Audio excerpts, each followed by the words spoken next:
The Poetics of Aristotle *******. The Poetics of Aristotle by Aristotle, a translation by S. H. Butcher.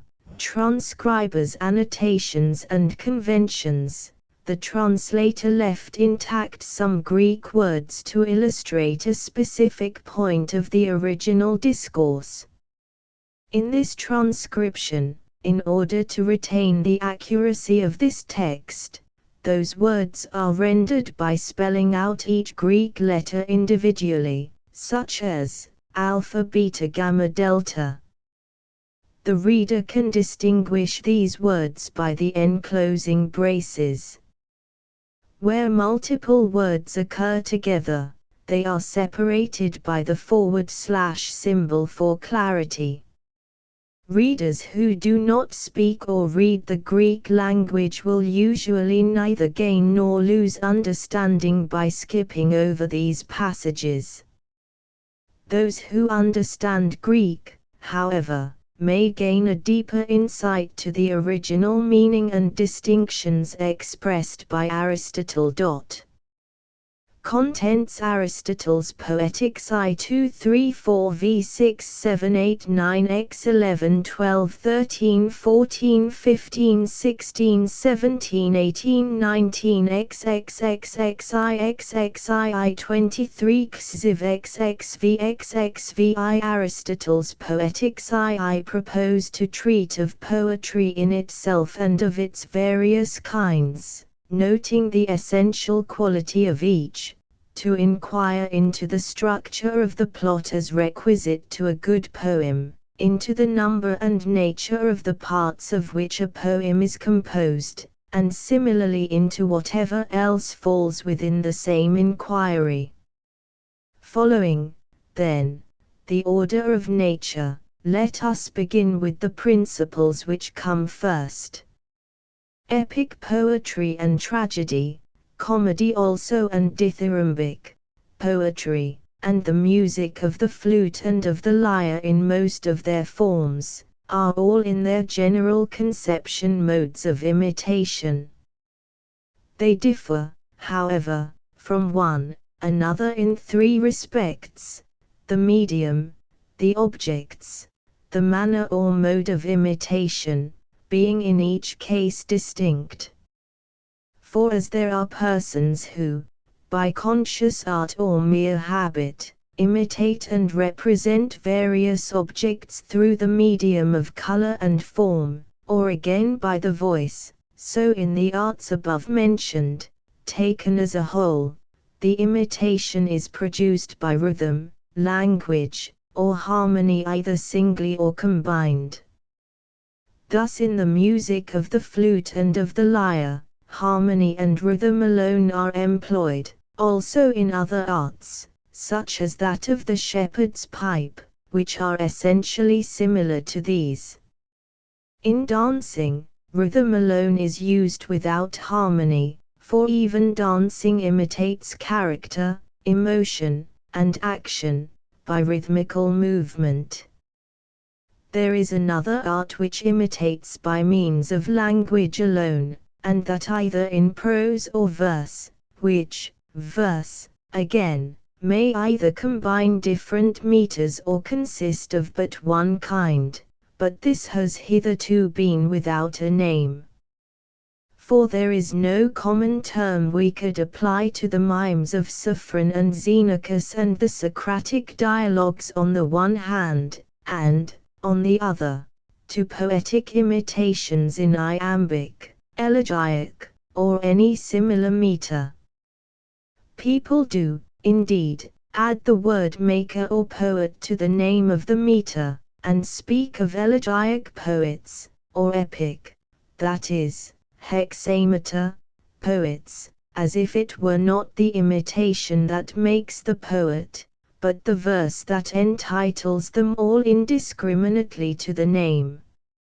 Even when a treatise on medicine or natural science is brought out in verse, the name of poet is by custom given to the author, and yet Homer and Empedocles have nothing in common but the meter, so that it would be right to call the one poet, the other physicist rather than poet. On the same principle, even if a writer in his poetic imitation were to combine all meters, as Chaeremon did in his Centaur, which is a medley composed of meters of all kinds, we should bring him too under the general term poet. So much then for these distinctions. There are, again, some arts which employ all the means above mentioned, namely, rhythm, tune, and meter. Such are dithyrambic and gnomic poetry, and also tragedy and comedy, but between them the difference is, that in the first two cases these means are all employed in combination, in the latter, now one means is employed, now another. Such, then, are the differences of the arts with respect to the medium of imitation. 2. Since the objects of imitation are men in action, and these men must be either of a higher or a lower type, for moral character mainly answers to these divisions, goodness and badness being the distinguishing marks of moral differences, it follows that we must represent men either as better than in real life, or as worse, or as they are. It is the same in painting. Polygnotus depicted men as nobler than they are, Pauson as less noble, Dionysius drew them true to life.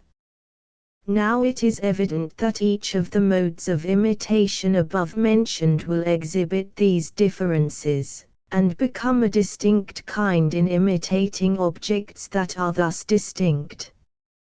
Such diversities may be found even in dancing, flute playing, and lyre playing. So again in language, whether prose or verse unaccompanied by music. Homer, for example, makes men better than they are, Clephon as they are, Hegemon the Thasian, the inventor of parodies, and Nicocares, the author of the Deliad, worse than they are. The same thing holds good of dithyrambs and gnomes. Here too one may portray different types, as Timotheus and Philoxenus differed in representing their Cyclopes. The same distinction marks off tragedy from comedy, for comedy aims at representing men as worse, tragedy as better than in actual life. 3. There is still a third difference, the manner in which each of these objects may be imitated. For the medium being the same, and the objects the same, the poet may imitate by narration, in which case he can either take another personality as Homer does, or speak in his own person, unchanged, or he may present all his characters as living and moving before us. These, then, as we said at the beginning, are the three differences which distinguish artistic imitation: the medium, the objects, and the manner. So that from one point of view, Sophocles is an imitator of the same kind as Homer, for both imitate higher types of character; from another point of view, of the same kind as Aristophanes, for both imitate persons acting and doing. Hence, some say, the name of drama is given to such poems, as representing action. For the same reason the Dorians claim the invention both of tragedy and comedy. The claim to comedy is put forward by the Megarians, not only by those of Greece proper, who allege that it originated under their democracy, but also by the Megarians of Sicily, for the poet Epicharmus, who is much earlier than Chionides and Magnus, belonged to that country.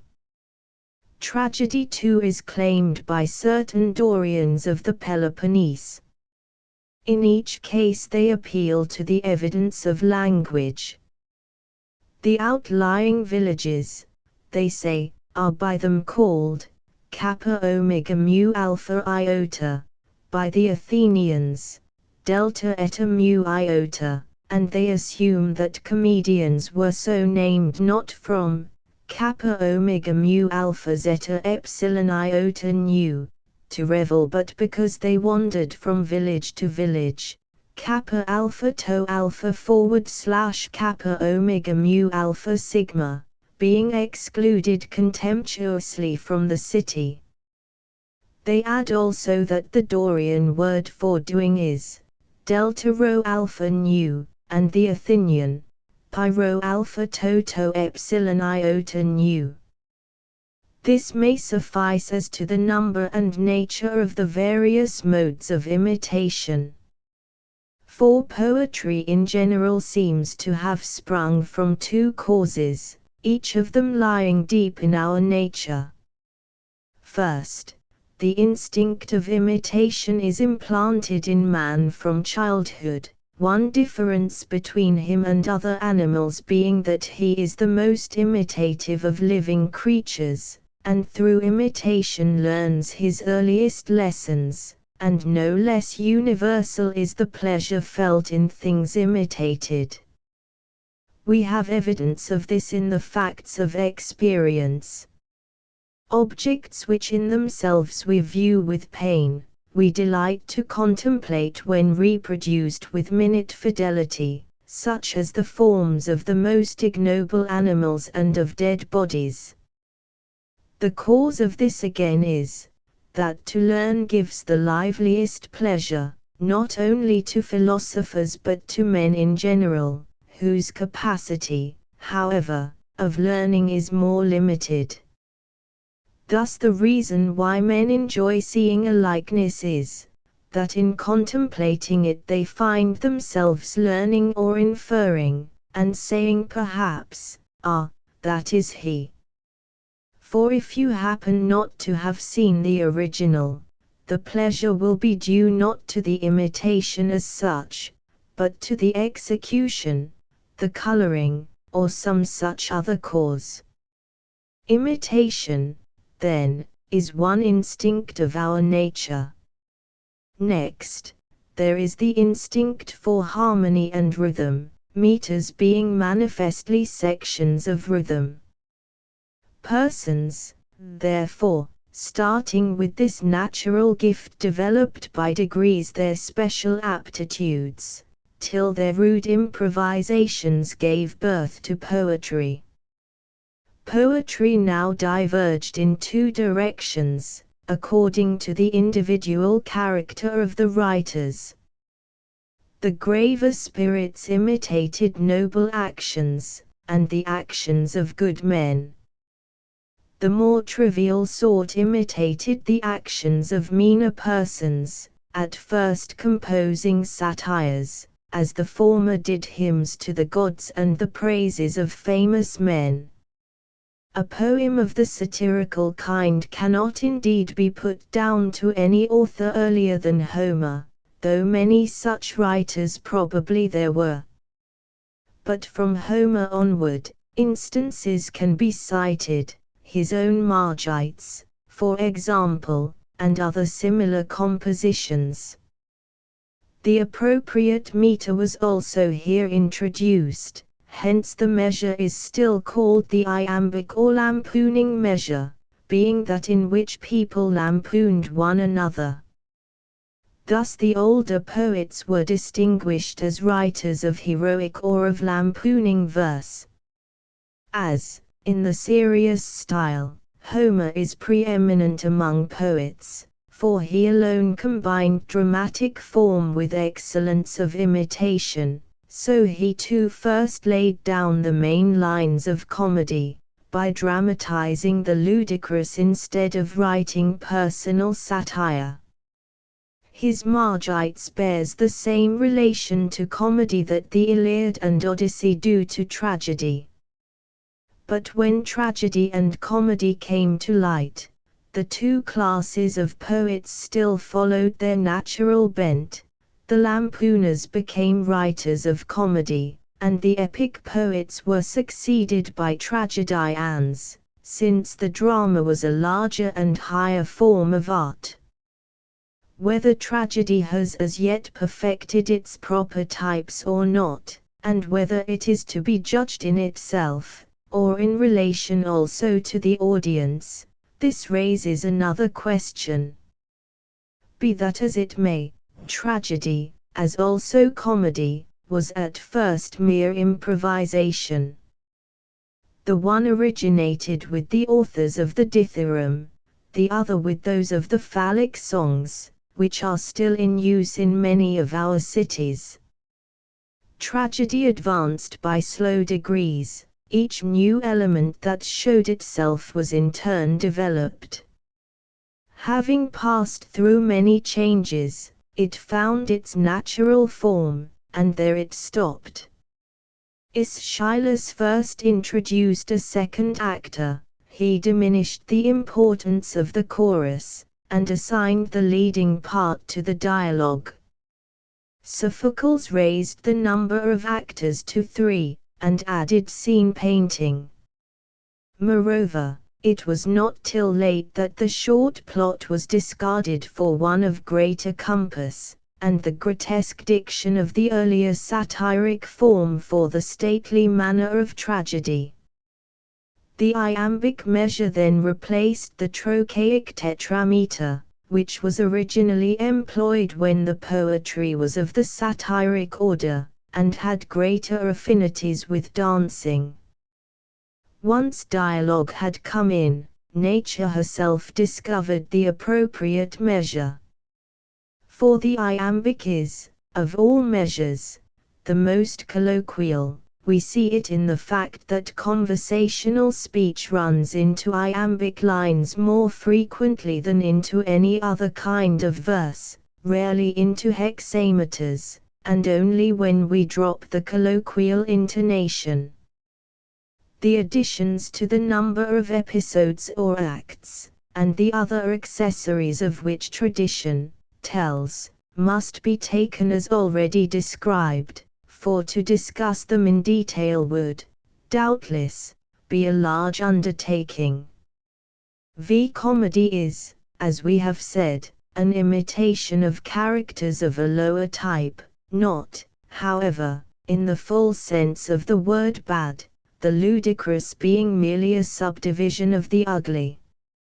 It consists in some defect or ugliness which is not painful or destructive. To take an obvious example, the comic mask is ugly and distorted, but does not imply pain. The successive changes through which tragedy passed, and the authors of these changes, are well known, whereas comedy has had no history, because it was not at first treated seriously. It was late before the Archon granted a comic chorus to a poet. The performers were till then voluntary. Comedy had already taken definite shape when comic poets, distinctively so called, are heard of. Who furnished it with masks, or prologues, or increased the number of actors, these and other similar details remain unknown.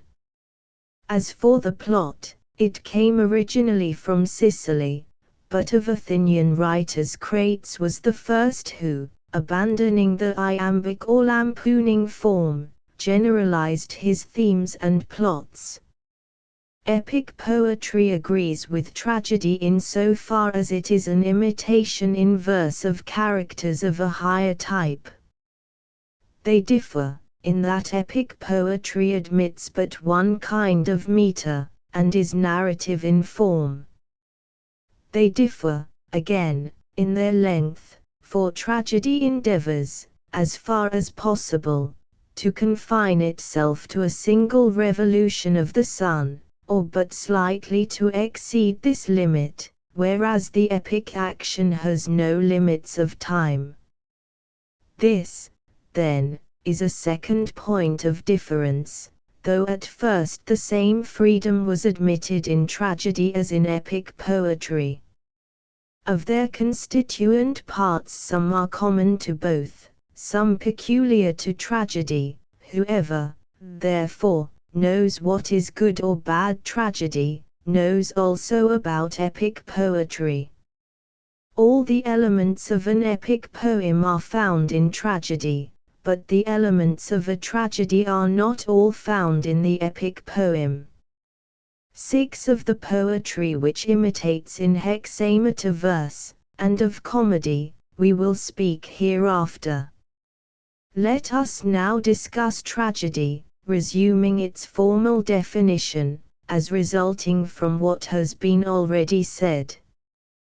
Tragedy, then, is an imitation of an action that is serious, complete, and of a certain magnitude, in language embellished with each kind of artistic ornament, the several kinds being found in separate parts of the play, in the form of action, not of narrative, through pity and fear affecting the proper purgation of these emotions. By language embellished I mean language into which rhythm, harmony and song enter. By the several kinds in separate parts I mean, that some parts are rendered through the medium of verse alone, others again with the aid of song. Now as tragic imitation implies persons acting, it necessarily follows, in the first place, that spectacular equipment will be a part of tragedy. Next, song and diction, for these are the medium of imitation. By diction I mean the mere metrical arrangement of the words, as for song it is a term whose sense everyone understands. Again, tragedy is the imitation of an action, and an action implies personal agents, who necessarily possess certain distinctive qualities both of character and thought, for it is by these that we qualify actions themselves, and these, thought and character, are the two natural causes from which actions spring, and on actions again all success or failure depends. Hence, the plot is the imitation of the action, for by plot I here mean the arrangement of the incidents. By character I mean that in virtue of which we ascribe certain qualities to the agents. Thought is required wherever a statement is proved, or, it may be, a general truth enunciated. Every tragedy, therefore, must have 6 parts, which parts determine its quality, namely, plot, character, diction, thought, spectacle, song. 2 of the parts constitute the medium of imitation, 1 the manner, and 3 the objects of imitation.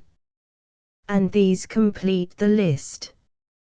These elements have been employed, we may say, by the poets to a man. In fact, every play contains spectacular elements as well as character, plot, diction, song, and thought. But most important of all is the structure of the incidents. For tragedy is an imitation, not of men, but of an action and of life, and life consists in action, and its end is a mode of action, not a quality. Now character determines men's qualities, but it is by their actions that they are happy or the reverse. Dramatic action, therefore, is not with a view to the representation of character. Character comes in as subsidiary to the actions. Hence the incidents and the plot are the end of a tragedy, and the end is the chief thing of all. Again, without action there cannot be a tragedy, there may be without character. The tragedies of most of our modern poets fail in the rendering of character, and of poets in general this is often true. It is the same in painting, and here lies the difference between Zeuxis and Polygnotus. Polygnotus delineates character well. The style of Zeuxis is devoid of ethical quality. Again, if you string together a set of speeches expressive of character, and well finished in point of diction and thought, you will not produce the essential tragic effect nearly so well as with a play which, however deficient in these respects, yet has a plot and artistically constructed incidents. Besides which, the most powerful elements of emotional interest in tragedy, peripetia or reversal of the situation, and recognition scenes, are parts of the plot. A further proof is, that novices in the art attain to finish, of diction and precision of portraiture before they can construct the plot. It is the same with almost all the early poets. The plot, then, is the first principle, and, as it were, the soul of a tragedy. Character holds the second place. A similar fact is seen in painting. The most beautiful colors, laid on confusedly, will not give as much pleasure as the chalk outline of a portrait. Thus tragedy is the imitation of an action, and of the agents mainly with a view to the action. Third in order is thought, that is, the faculty of saying what is possible and pertinent in given circumstances. In the case of oratory, this is the function of the political art and of the art of rhetoric, and so indeed the older poets make their characters speak the language of civic life, the poets of our time, the language of the rhetoricians. Character is that which reveals moral purpose, showing what kind of things a man chooses or avoids. Speeches, therefore, which do not make this manifest, or in which the speaker does not choose or avoid anything whatever, are not expressive of character. Thought, on the other hand, is found where something is proved to be, or not to be, or a general maxim is enunciated. Fourth among the elements enumerated comes diction, by which I mean, as has been already said, the expression of the meaning in words, and its essence is the same both in verse and prose. Of the remaining elements song holds the chief place among the embellishments. The spectacle has, indeed, an emotional attraction of its own, but, of all the parts, it is the least artistic, and connected least with the art of poetry. For the power of tragedy, we may be sure, is felt even apart from representation and actors. Besides, the production of spectacular effects depends more on the art of the stage machinist than on that of the poet. 7. These principles being established, let us now discuss the proper structure of the plot, since this is the first and most important thing in tragedy. Now, according to our definition, tragedy is an imitation of an action that is complete, and whole, and of a certain magnitude, for there may be a whole that is wanting in magnitude. A whole is that which has a beginning, a middle, and an end. A beginning is that which does not itself follow anything by causal necessity, but after which something naturally is or comes to be. An end, on the contrary, is that which itself naturally follows some other thing, either by necessity, or as a rule, but has nothing following it. A middle is that which follows something as some other thing follows it. A well-constructed plot, therefore, must neither begin nor end at haphazard, but conform to these principles. Again, a beautiful object, whether it be a living organism or any whole composed of parts, must not only have an orderly arrangement of parts, but must also be of a certain magnitude, for beauty depends on magnitude and order. Hence a very small animal organism cannot be beautiful, for the view of it is confused, the object being seen in an almost imperceptible moment of time. Nor, again, can one of vast size be beautiful, for as the eye cannot take it all in at once, the unity and sense of the whole is lost for the spectator, as for instance if there were one 1,000 miles long. As, therefore, in the case of animate bodies and organisms a certain magnitude is necessary, and a magnitude which may be easily embraced in one view, so in the plot, a certain length is necessary, and a length which can be easily embraced by the memory. The limit of length in relation to dramatic competition and sensuous presentment is no part of artistic theory. For had it been the rule for 100 tragedies to compete together, the performance would have been regulated by the water clock, as indeed we are told was formerly done. But the limit as fixed by the nature of the drama itself is this: the greater the length, the more beautiful will the piece be by reason of its size, provided that the whole be perspicuous. And to define the matter roughly, we may say that the proper magnitude is comprised within such limits, that the sequence of events, according to the law of probability or necessity, will admit of a change from bad fortune to good, or from good fortune to bad. 8. Unity of plot does not, as some persons think, consist in the unity of the hero. For infinitely various are the incidents in one man's life which cannot be reduced to unity, and so, too, there are many actions of one man out of which we cannot make one action. Hence, the error, as it appears, of all poets who have composed a Heraclid, a Theseid, or other poems of the kind. They imagine that as Heracles was one man, the story of Heracles must also be a unity.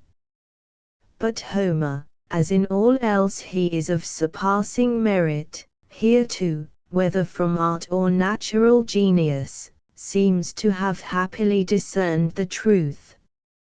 In composing the Odyssey he did not include all the adventures of Odysseus, such as his wound on Parnassus, or his feigned madness at the mustering of the host, incidents between which there was no necessary or probable connection, but he made the Odyssey, and likewise the Iliad, to centre round an action that in our sense of the word is one.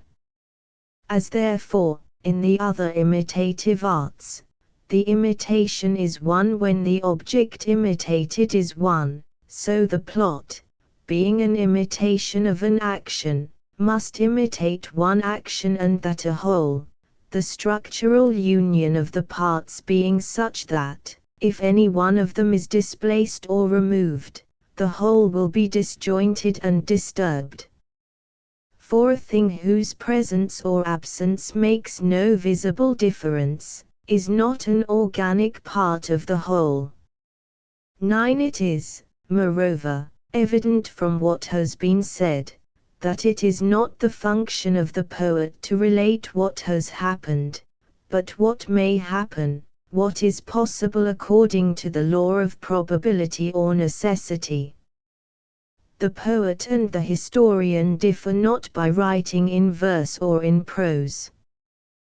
The work of Herodotus might be put into verse, and it would still be a species of history, with meter no less than without it.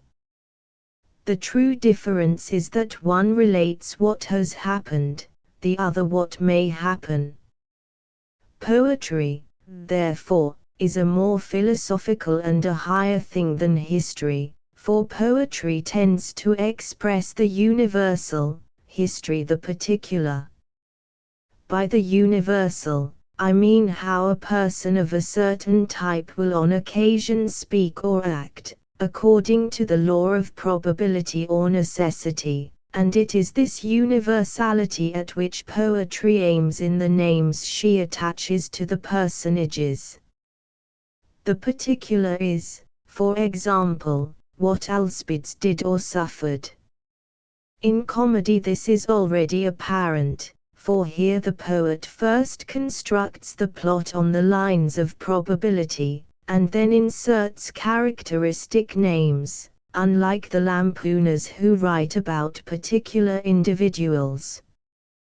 But tragedians still keep to real names, the reason being that what is possible is credible. What has not happened we do not at once feel sure to be possible, but what has happened is manifestly possible, otherwise it would not have happened.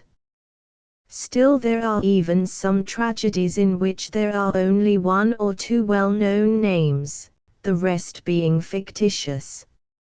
In others, none are well known, as in Agathon's Antheus, where incidents and names alike are fictitious, and yet they give none the less pleasure.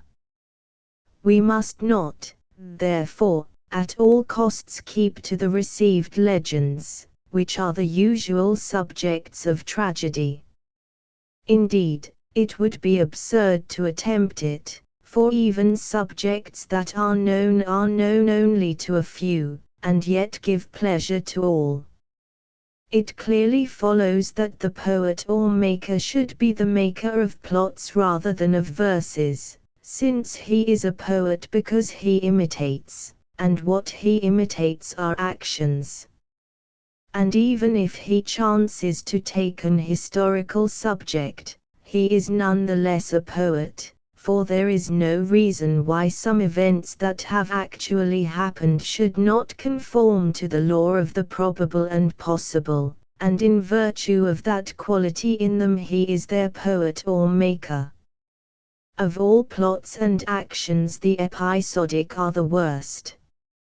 I call a plot episodic in which the episodes or acts succeed one another without probable or necessary sequence.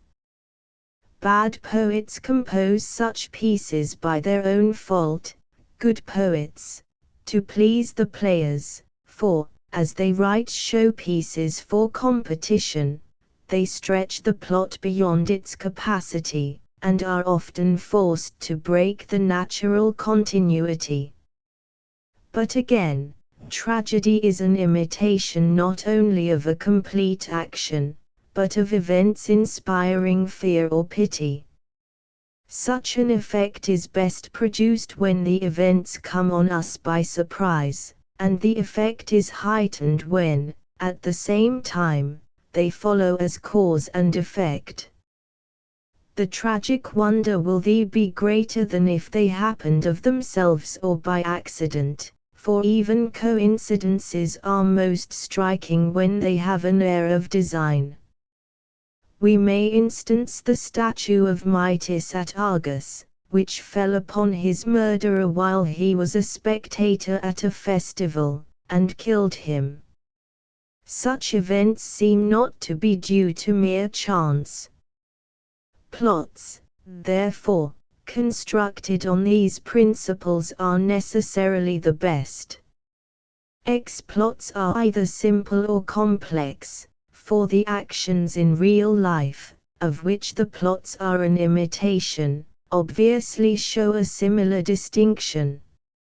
An action which is one and continuous in the sense above defined, I call simple, when the change of fortune takes place without reversal of the situation and without recognition. A complex action is one in which the change is accompanied by such reversal, or by recognition, or by both. These last should arise from the internal structure of the plot, so that what follows should be the necessary or probable result of the preceding action. It makes all the difference whether any given event is a case of propter hoc or post hoc. 11. Reversal of the situation is a change by which the action veers round to its opposite, subject always to our rule of probability or necessity. Thus in the Oedipus, the messenger comes to cheer Oedipus and free him from his alarms about his mother, but by revealing who he is, he produces the opposite effect. Again in the Lynceus is being led away to his death, and Danaus goes with him, meaning to slay him, but the outcome of the preceding incidents is that Danaus is killed and Lynceus saved. Recognition, as the name indicates, is a change from ignorance to knowledge, producing love or hate between the persons destined by the poet for good or bad fortune.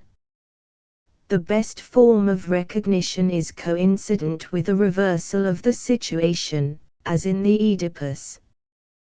There are indeed other forms.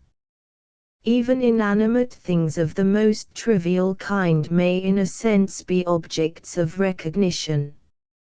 Again, we may recognize or discover whether a person has done a thing or not.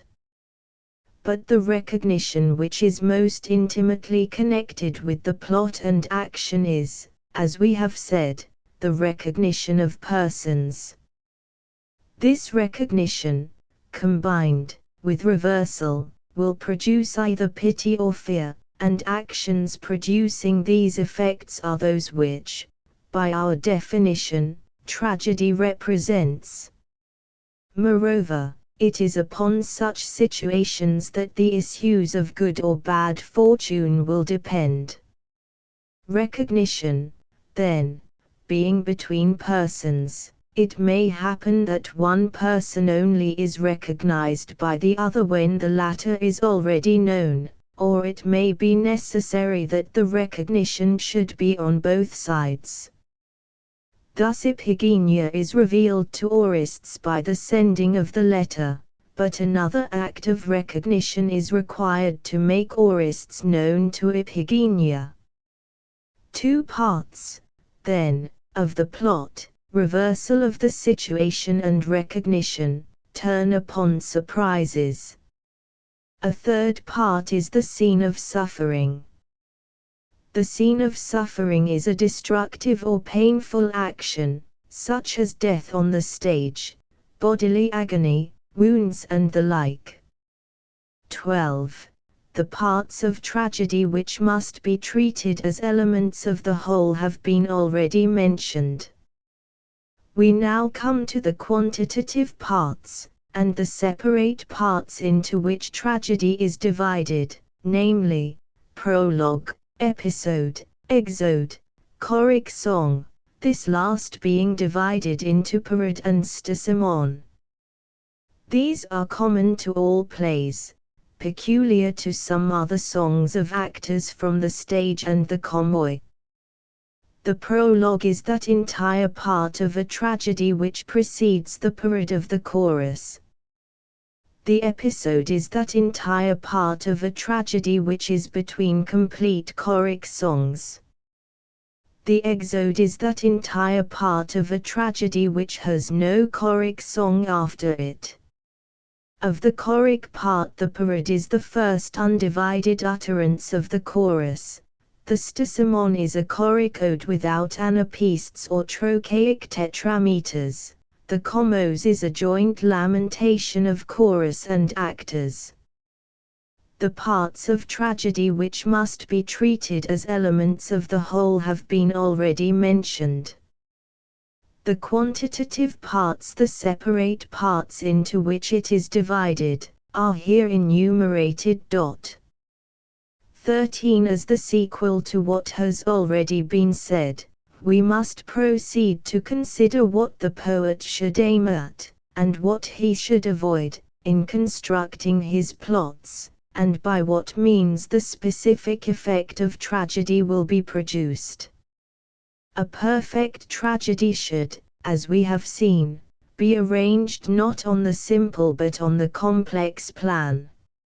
It should, moreover, imitate actions which excite pity and fear, this being the distinctive mark of tragic imitation. It follows plainly, in the first place, that the change of fortune presented must not be the spectacle of a virtuous man brought from prosperity to adversity, for this moves neither pity nor fear, it merely shocks us. Nor, again, that of a bad man passing from adversity to prosperity, for nothing can be more alien to the spirit of tragedy. It possesses no single tragic quality, it neither satisfies the moral sense nor calls forth pity or fear. Nor, again, should the downfall of the utter villain be exhibited. A plot of this kind would, doubtless, satisfy the moral sense, but it would inspire neither pity nor fear, for pity is aroused by unmerited misfortune, fear by the misfortune of a man like ourselves. Such an event, therefore, will be neither pitiful nor terrible. There remains, then, the character between these two extremes, that of a man who is not eminently good and just yet whose misfortune is brought about not by vice or depravity, but by some error or frailty. He must be one who is highly renowned and prosperous, a personage like Oedipus, Thyestes, or other illustrious men of such families. A well-constructed plot should, therefore, be single in its issue, rather than double as some maintain. The change of fortune should be not from bad to good, but, reversely, from good to bad. It should come about as the result not of vice, but of some great error or frailty, in a character either such as we have described, or better rather than worse. The practice of the stage bears out our view. At first the poets recounted any legend that came in their way. Now, the best tragedies are founded on the story of a few houses, on the fortunes of Alcmaeon, Oedipus, Orestes, Meleager, Thyestes, Telephus, and those others who have done or suffered something terrible.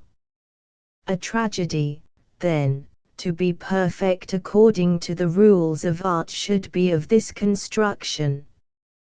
Hence they are in error who censure Euripides just because he follows this principle in his plays, many of which end unhappily. It is, as we have said, the right ending. The best proof is that on the stage and in dramatic competition, such plays, if well worked out, are the most tragic in effect, and Euripides, faulty though he may be in the general management of his subject, yet is felt to be the most tragic of the poets. In the second rank comes the kind of tragedy which some place first. Like the Odyssey, it has a double thread of plot, and also an opposite catastrophe for the good and for the bad. It is accounted the best because of the weakness of the spectators, for the poet is guided in what he writes by the wishes of his audience. The pleasure, however, thence derived is not the true tragic pleasure. It is proper rather to comedy, where those who, in the piece, are the deadliest enemies, like Orestes and Aegisthus, quit the stage as friends at the close, and no one slays or is slain. 14 Fear and pity may be aroused by spectacular means, but they may also result from the inner structure of the piece, which is the better way, and indicates a superior poet. For the plot ought to be so constructed that, even without the aid of the eye, he who hears the tale told will thrill with horror and melt to pity at what takes place. This is the impression we should receive from hearing the story of the Oedipus. But to produce this effect by the mere spectacle is a less artistic method, and dependent on extraneous aids. Those who employ spectacular means to create a sense not of the terrible but only of the monstrous, are strangers to the purpose of tragedy, for we must not demand of tragedy any and every kind of pleasure, but only that which is proper to it. And since the pleasure which the poet should afford is that which comes from pity and fear through imitation, it is evident that this quality must be impressed upon the incidents. Let us then determine what are the circumstances which strike us as terrible or pitiful. Actions capable of this effect must happen between persons who are either friends or enemies or indifferent to one another. If an enemy kills an enemy, there is nothing to excite pity either in the act or the intention, except so far as the suffering in itself is pitiful. So again with indifferent persons. But when the tragic incident occurs between those who are near or dear to one another, if, for example, a brother kills, or intends to kill, a brother, a son his father, a mother her son, a son his mother, or any other deed of the kind is done, these are the situations to be looked for by the poet.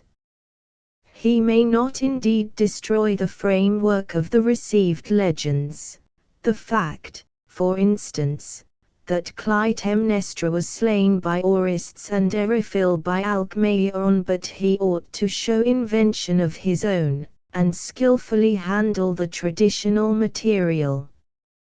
Let us explain more clearly what is meant by skillful handling. The action may be done consciously and with knowledge of the persons, in the manner of the older poets. It is thus too that Euripides makes Mede slay her children. Or, again, the deed of horror may be done, but done in ignorance, and the tie of kinship or friendship be discovered afterwards. The Oedipus of Sophocles is an example. Here, indeed, the incident is outside the drama proper, but cases occur where it falls within the action of the play. One may cite the Alcmaeon of Astydamas, or Telegonus in the Wounded Odysseus. Again, there is a third case, to be about to act with knowledge of the persons and then not to act. The fourth case is, when someone is about to do an irreparable deed through ignorance, and makes the discovery before it is done. These are the only possible ways. For the deed must either be done or not done, and that wittingly or unwittingly. But of all these ways, to be about to act knowing the persons, and then not to act, is the worst. It is shocking without being tragic, for no disaster follows. It is, therefore, never, or very rarely, found in poetry. One instance, however, is in the Antigone, where Haemon threatens to kill Creon. The next and better way is that the deed should be perpetrated. Still better, that it should be perpetrated in ignorance, and the discovery made afterwards. There is then nothing to shock us, while the discovery produces a startling effect.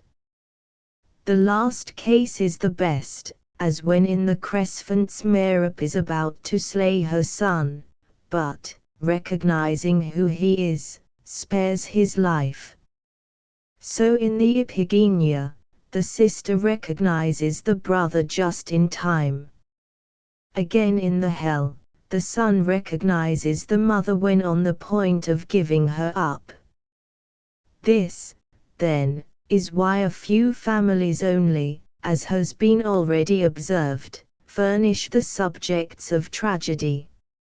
It was not art, but happy chance, that led the poets in search of subjects to impress the tragic quality upon their plots. They are compelled, therefore, to have recourse to those houses whose history contains moving incidents like these. Enough has now been said concerning the structure of the incidents, and the right kind of plot. 15. In respect of character there are 4 things to be aimed at. First, and most important, it must be good. Now any speech or action that manifests moral purpose of any kind will be expressive of character. The character will be good if the purpose is good. This rule is relative to each class. Even a woman may be good, and also a slave, though the woman may be said to be an inferior being, and the slave quite worthless. The second thing to aim at is propriety. There is a type of manly valor, but valor in a woman, or unscrupulous cleverness, is inappropriate. Thirdly, character must be true to life, for this is a distinct thing from goodness and propriety, as here described. The fourth point is consistency, for though the subject of the imitation, who suggested the type, be inconsistent, still he must be consistently inconsistent. As an example of motiveless degradation of character, we have men laws in the Aurists, of character indecorous and inappropriate, the lament of Odysseus in the Scylla, and the speech of Melanippe, of inconsistency, the Iphigenia at Orles, for Iphigenia the suppliant in no way resembles her later self. As in the structure of the plot, so too in the portraiture of character, the poet should always aim either at the necessary or the probable. Thus a person of a given character should speak or act in a given way, by the rule either of necessity or of probability, just as this event should follow that by necessary or probable sequence.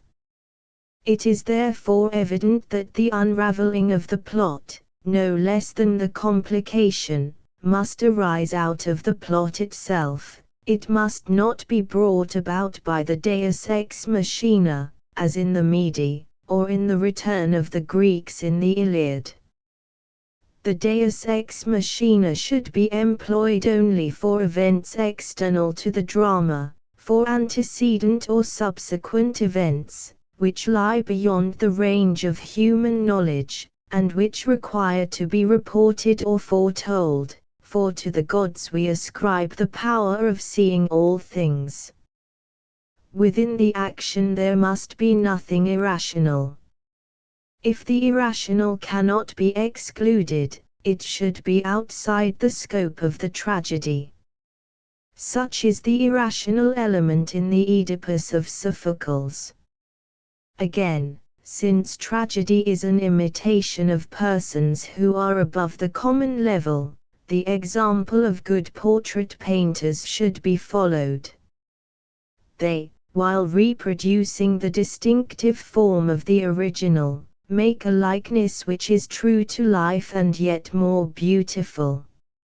So too the poet, in representing men who are irascible or indolent, or have other defects of character, should preserve the type and yet ennoble it. In this way Achilles is portrayed by Agathon and Homer.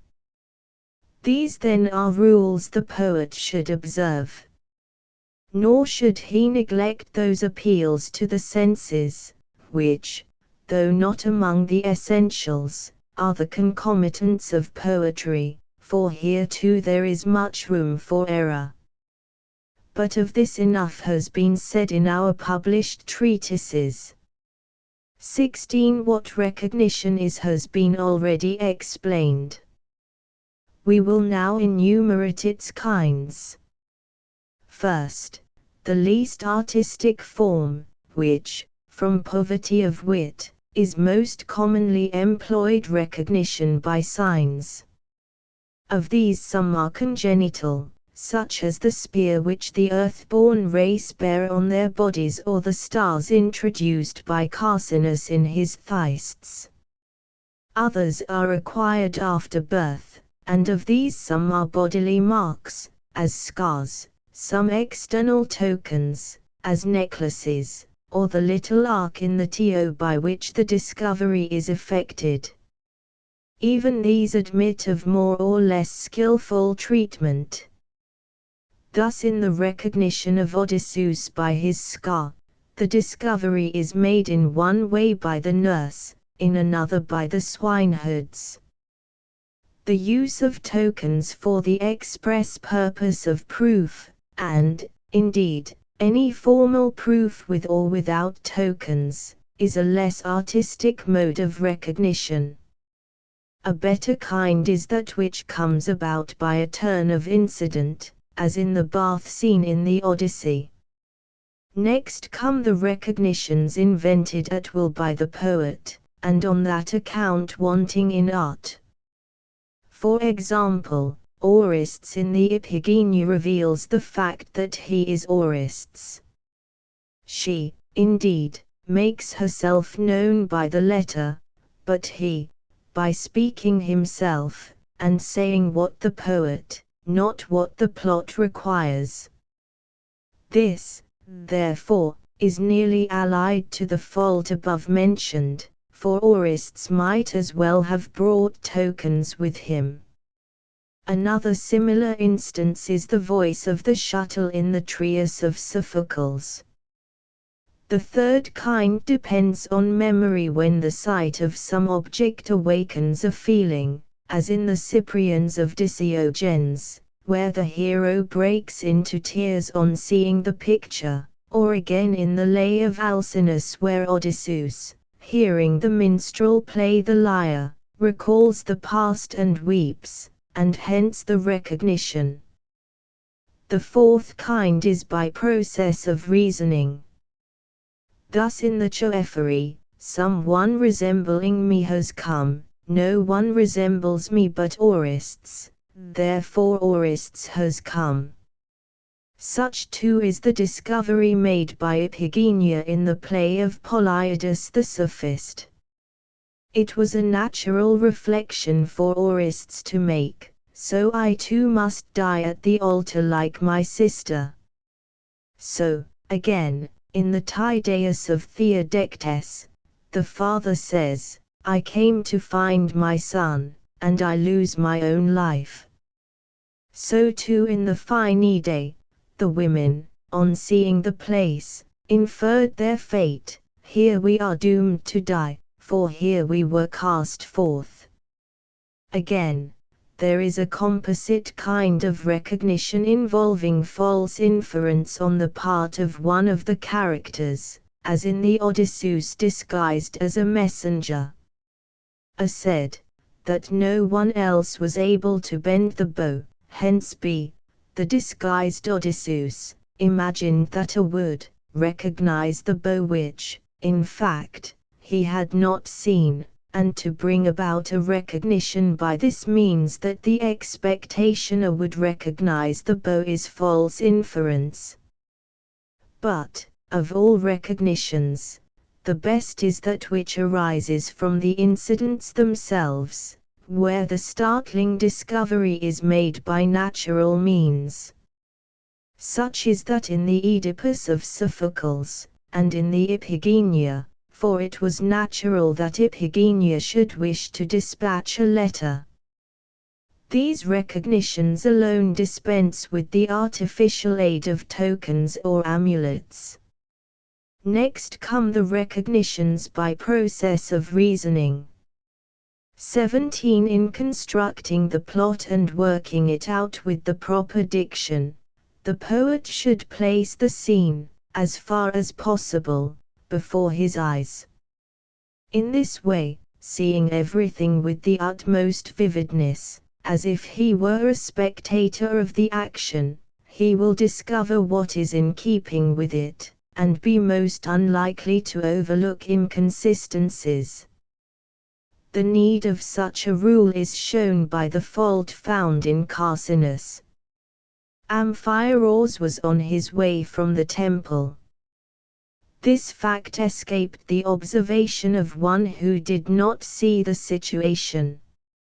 On the stage, however, the piece failed, the audience being offended at the oversight. Again, the poet should work out his play, to the best of his power, with appropriate gestures, for those who feel emotion are most convincing through natural sympathy with the characters they represent, and one who is agitated storms, one who is angry rages, with the most lifelike reality. Hence poetry implies either a happy gift of nature or a strain of madness. In the one case a man can take the mold of any character, in the other, he is lifted out of his proper self. As for the story, whether the poet takes it ready-made or constructs it for himself, he should first sketch its general outline, and then fill in the episodes and amplify in detail. The general plan may be illustrated by the Iphigenia. A young girl is sacrificed. She disappears mysteriously from the eyes of those who sacrificed her. She is transported to another country, where the custom is to offer up all strangers to the goddess. To this ministry she is appointed. Some time later her own brother chances to arrive. The fact that the oracle for some reason ordered him to go there, is outside the general plan of the play. The purpose, again, of his coming is outside the action proper.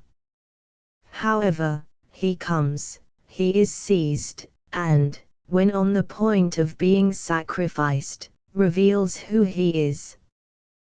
The mode of recognition may be either that of Euripides or of Polyidus, in whose play he exclaims very naturally, "So it was not my sister only, but I too, who was doomed to be sacrificed," and by that remark he is saved. After this, the names being once given, it remains to fill in the episodes. We must see that they are relevant to the action. In the case of Orestes, for example, there is the madness which led to his capture, and his deliverance by means of the purificatory rite. In the drama, the episodes are short, but it is these that give extension to epic poetry. Thus the story of the Odyssey can be stated briefly. A certain man is absent from home for many years, he is jealously watched by Poseidon, and left desolate. Meanwhile his home is in a wretched plight, suitors are wasting his substance and plotting against his son. At length, tempest-tossed, he himself arrives. He makes certain persons acquainted with him, he attacks the suitors with his own hand, and is himself preserved while he destroys them. This is the essence of the plot, the rest is episode. 18. Every tragedy falls into two parts, complication and unraveling or denouement. Incidents extraneous to the action are frequently combined with a portion of the action proper, to form the complication, the rest is the unraveling. By the complication I mean all that extends from the beginning of the action to the part which marks the turning point to good or bad fortune. The unraveling is that which extends from the beginning of the change to the end. Thus, in the Linsus of Theodectes, the complication consists of the incidents presupposed in the drama, the seizure of the child, and then again, the unraveling extends from the accusation of murder to the end. There are 4 kinds of tragedy: the complex, depending entirely on reversal of the situation and recognition; the pathetic, where the motive is passion, such as the tragedies on Ajax and Ixion; the ethical, where the motives are ethical, such as the Theatids and the Pelus. The 4th kind is the simple. We here exclude the purely spectacular element, exemplified by the Phsides, the Prometheus, and scenes laid in Hades. The poet should endeavor, if possible, to combine all poetic elements, or failing that, the greatest number and those the most important, the more so, in face of the cavilling criticism of the day. For whereas there have hitherto been good poets, each in his own branch, the critics now expect one man to surpass all others in their several lines of excellence. In speaking of a tragedy as the same or different, the best test to take is the plot. Identity exists where the complication and unraveling are the same. Many poets tie the knot well, but unravel it ill. Both arts, however, should always be mastered. Again, the poet should remember what has been often said, and not make an epic structure into a tragedy. By an epic structure I mean one with a multiplicity of plots, as if, for instance, you were to make a tragedy out of the entire story of the Iliad. In the epic poem, owing to its length, each part assumes its proper magnitude. In the drama the result is far from answering to the poet's expectation.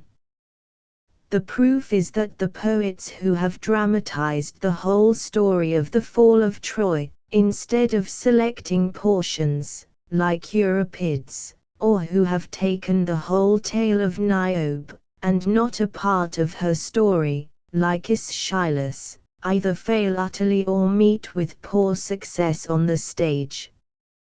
Even Agathon has been known to fail from this one defect.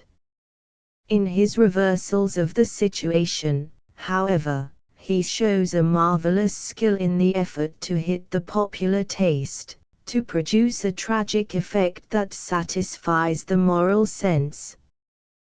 This effect is produced when the clever rogue, like Sisyphus, is outwitted, or the brave villain defeated. Such an event is probable in Agathon's sense of the word. It is probable, he says, that many things should happen contrary to probability. The chorus too should be regarded as one of the actors. It should be an integral part of the whole, and share in the action, in the manner not of Euripides but of Sophocles. As for the later poets, their choral songs pertain as little to the subject of the piece as to that of any other tragedy. They are, therefore, sung as mere interludes, a practice first begun by Agathon. Yet what difference is there between introducing such choral interludes, and transferring a speech, or even a whole act, from one play to another? 19. It remains to speak of diction and thought, the other parts of tragedy having been already discussed.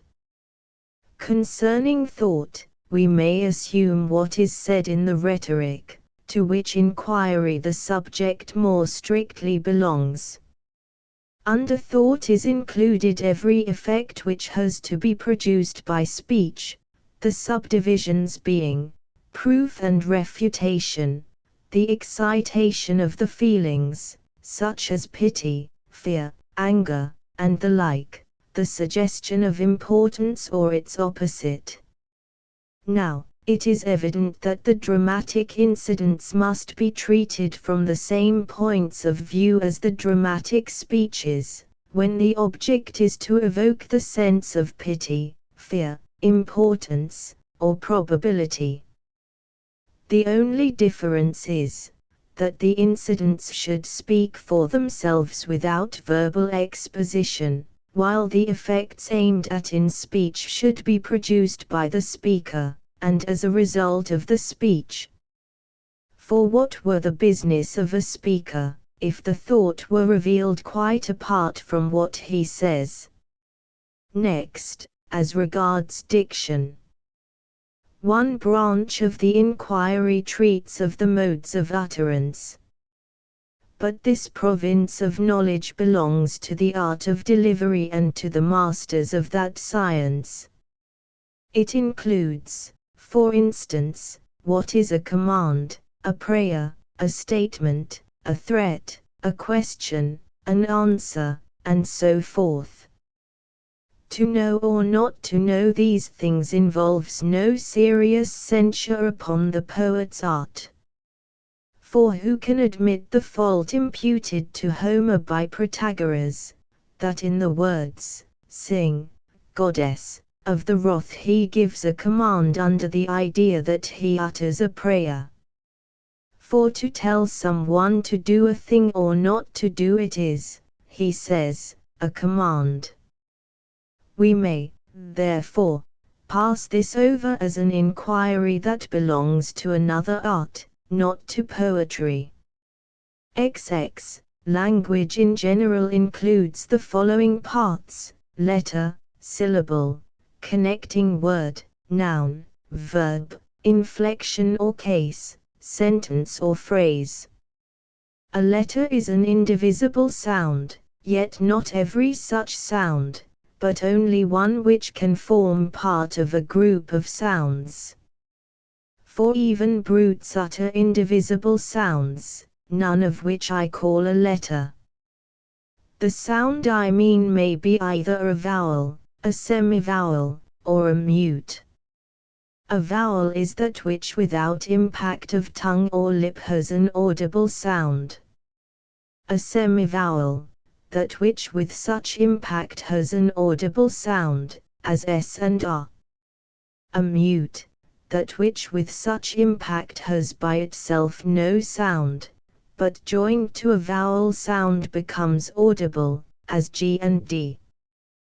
These are distinguished according to the form assumed by the mouth and the place where they are produced, according as they are aspirated or smooth, long or short, as they are acute, grave, or of an intermediate tone, which inquiry belongs in detail to the writers on meter. A syllable is a non-significant sound, composed of a mute and a vowel, for gr without a is a syllable, as also with a, gra. But the investigation of these differences belongs also to metrical science.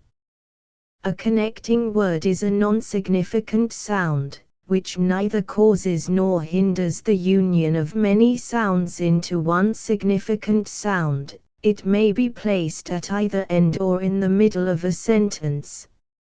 Or, a non-significant sound, which out of several sounds, each of them significant, is capable of forming one significant sound, as alpha mu theta iota, pi epsilon rho iota, and the like.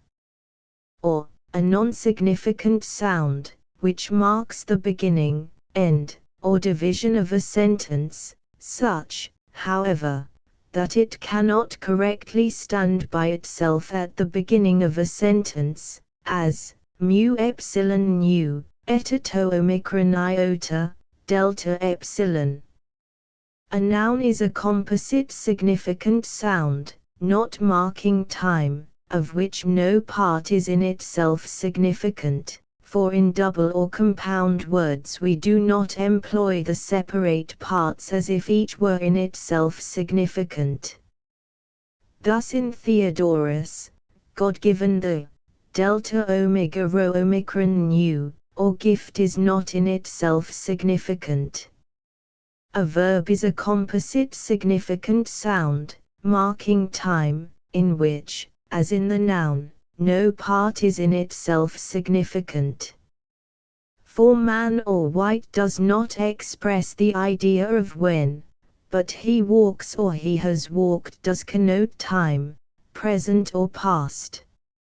Inflection belongs both to the noun and verb, and expresses either the relation of to or the like, or that of number, whether one or many, as man or men, or the modes or tones in actual delivery, for example a question or a command. Did he go, and go are verbal inflections of this kind. A sentence or phrase is a composite significant sound, some at least of whose parts are in themselves significant, for not every such group of words consists of verbs and nouns, the definition of man for example, but it may dispense even with the verb. Still it will always have some significant part, as in walking or clean son of clean. A sentence or phrase may form a unity in two ways, either as signifying one thing, or as consisting of several parts linked together. Thus the Iliad is won by the linking together of parts, the definition of man by the unity of the thing signified. XXI words are of two kinds, simple and double. By simple I mean those composed of non-significant elements, such as gamma eta. By double or compound, those composed either of a significant and non-significant element, though within the whole word no element is significant, or of elements that are both significant. A word may likewise be triple, quadruple, or multiple in form, like so many Massilian expressions, for example Hermokeikos Anthus who prayed to Father Zeus. Every word is either current, or strange, or metaphorical, or ornamental, or newly coined, or lengthened, or contracted, or altered. By a current or proper word I mean one which is in general use among a people, by a strange word, one which is in use in another country. Plainly, therefore, the same word may be at once strange and current, but not in relation to the same people. The word sigma iota gamma upsilon nu omicron nu lance is to the Cyprians a current term but to us a strange one. Metaphor is the application of an alien name by transference either from genus to species, or from species to genus, or from species to species, or by analogy, that is, proportion. Thus from genus to species, as, there lies my ship, for lying at anchor is a species of lying. From species to genus, as, verily 10,000 noble deeds hath Odysseus wrought, for 10,000 is a species of large number, and is here used for a large number generally. From species to species, as, with blade of bronze drew away the life and cleft the water with the vessel of unyielding bronze. Here, alpha rho upsilon rho alpha iota, to draw away is used for, to alpha mu epsilon iota nu, to cleave and, to alpha mu epsilon iota nu, again for, alpha rho upsilon alpha iota, each being a species of taking away. Analogy or proportion is when the second term is to the first as the fourth to the third. We may then use the fourth for the second, or the second for the fourth. Sometimes too we qualify the metaphor by adding the term to which the proper word is relative. Thus the cup is to Dionysius as the shield to us. The cup may, therefore, be called the shield of Dionysius and the shield the cup of us. Or, again, as old age is to life, so is evening to day. Evening may therefore be called the old age of the day and old age, the evening of life, or, in the phrase of Empedocles, life's setting sun. For some of the terms of the proportion there is at times no word in existence, still the metaphor may be used. For instance, to scatter seed is called sowing, but the action of the sun in scattering his rays is nameless. Still this process bears to the sun the same relation as sowing to the seed. Hence the expression of the poet sowing the God-created light. There is another way in which this kind of metaphor may be employed. We may apply an alien term, and then deny of that term one of its proper attributes, as if we were to call the shield, not the cup of ours but the wineless cup. An ornamental word, a newly coined word, is one which has never been even in local use, but is adopted by the poet himself.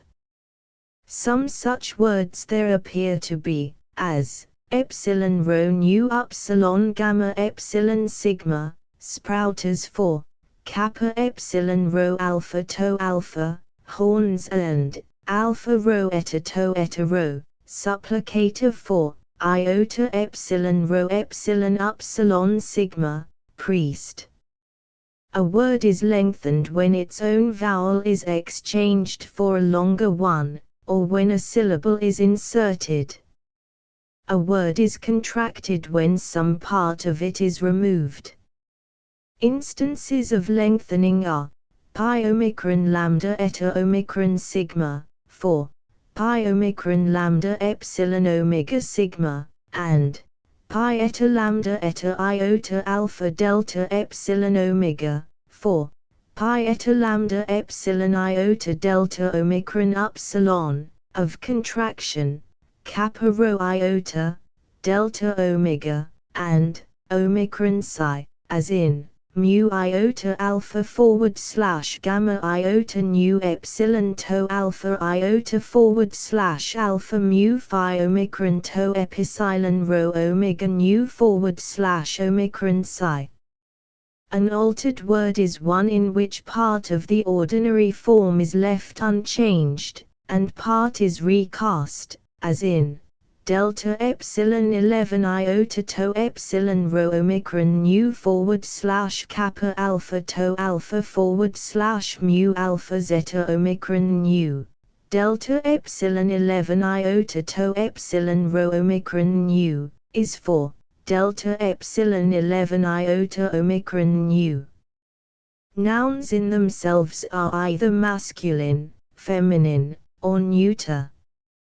Masculine are such as end in nu, rho, sigma, or in some letter compounded with sigma, these being 2 and 11.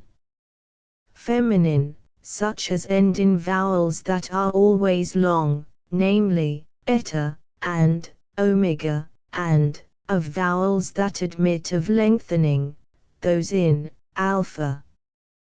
Thus the number of letters in which nouns masculine and feminine end is the same, for psi and 11 are equivalent to endings in sigma.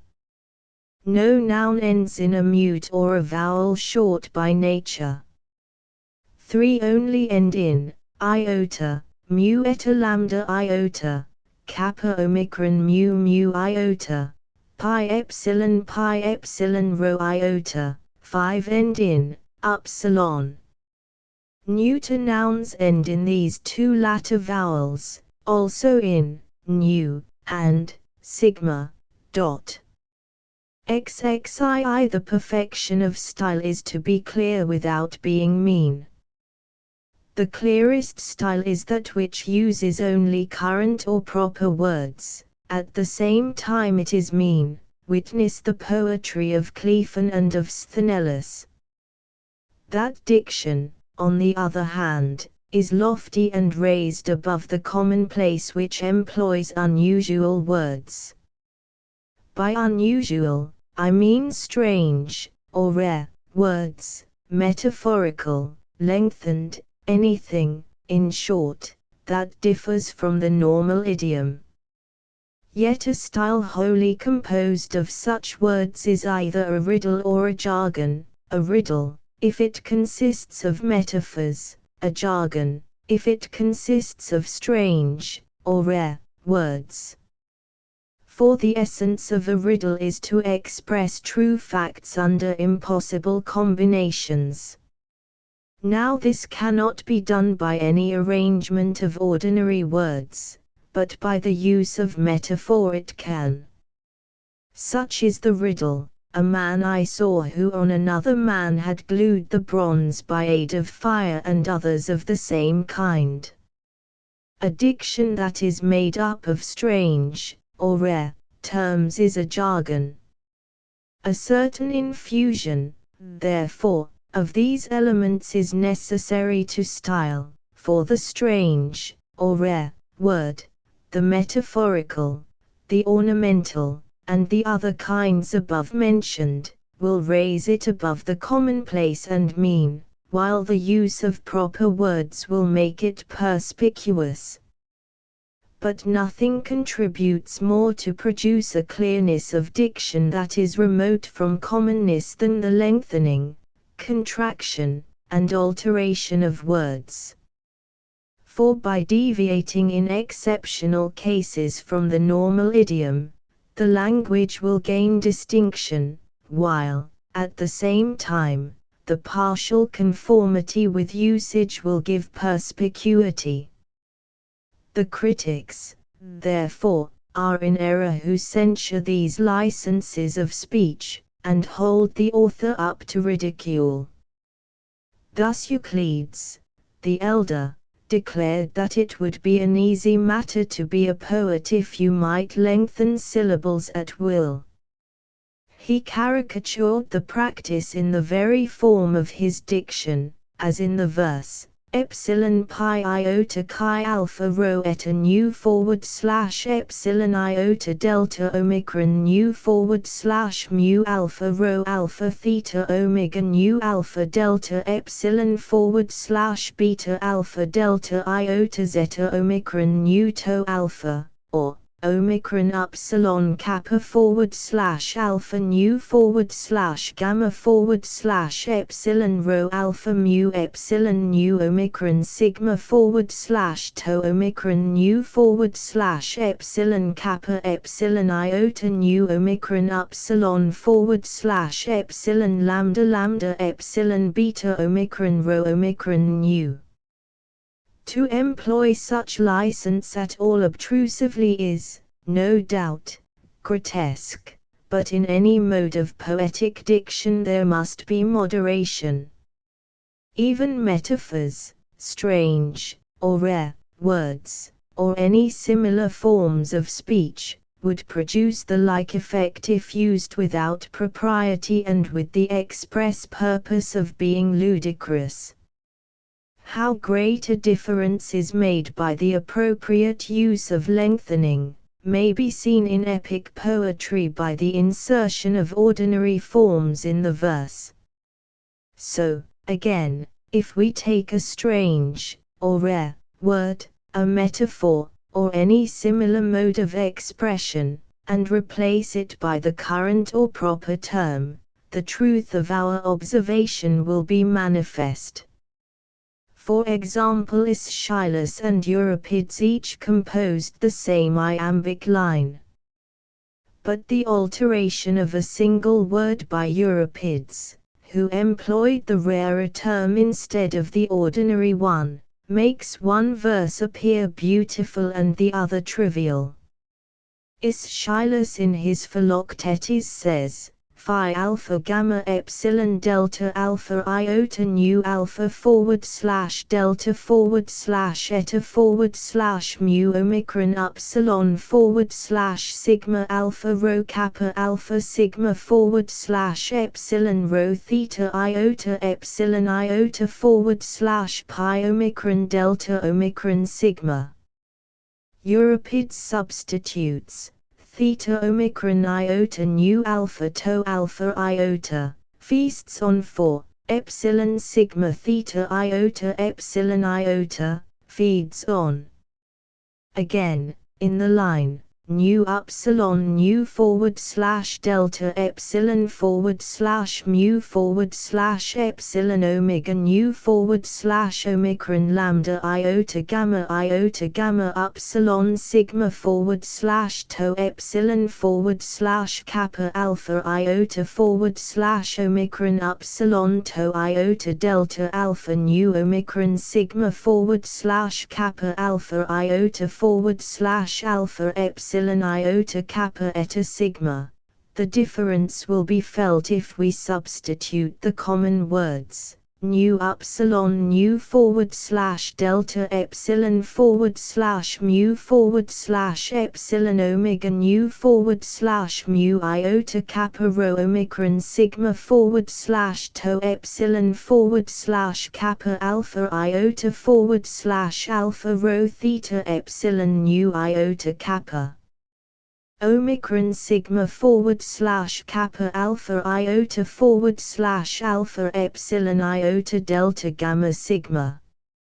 Or, if for the line delta iota phi rho omicron nu / alpha epsilon iota kappa epsilon lambda iota omicron nu / kappa alpha to alpha theta epsilon iota sigma / omicron lambda iota gamma eta nu / to epsilon / to rho alpha pi epsilon iota sigma / omicron lambda iota gamma eta nu / to epsilon / to rho alpha pi epsilon zeta alpha nu, we read delta iota phi rho omicron nu / mu omicron chi theta eta rho omicron nu / kappa alpha to alpha theta epsilon iota sigma / mu iota kappa rho alpha nu / to epsilon /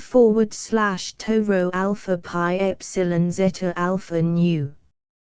Or, 4, eta iota omicron nu epsilon sigma / beta omicron omega rho iota nu, eta iota omicron nu epsilon sigma kappa rho alpha zeta omicron upsilon rho iota nu. Again, Ariphrades ridiculed the tragedians for using phrases which no one would employ in ordinary speech, for example, delta omega mu alpha to omega nu / alpha pi omicron, instead of alpha pi omicron / delta omega mu alpha to omega nu, rho epsilon theta epsilon nu. Epsilon gamma omega / delta epsilon / nu iota nu.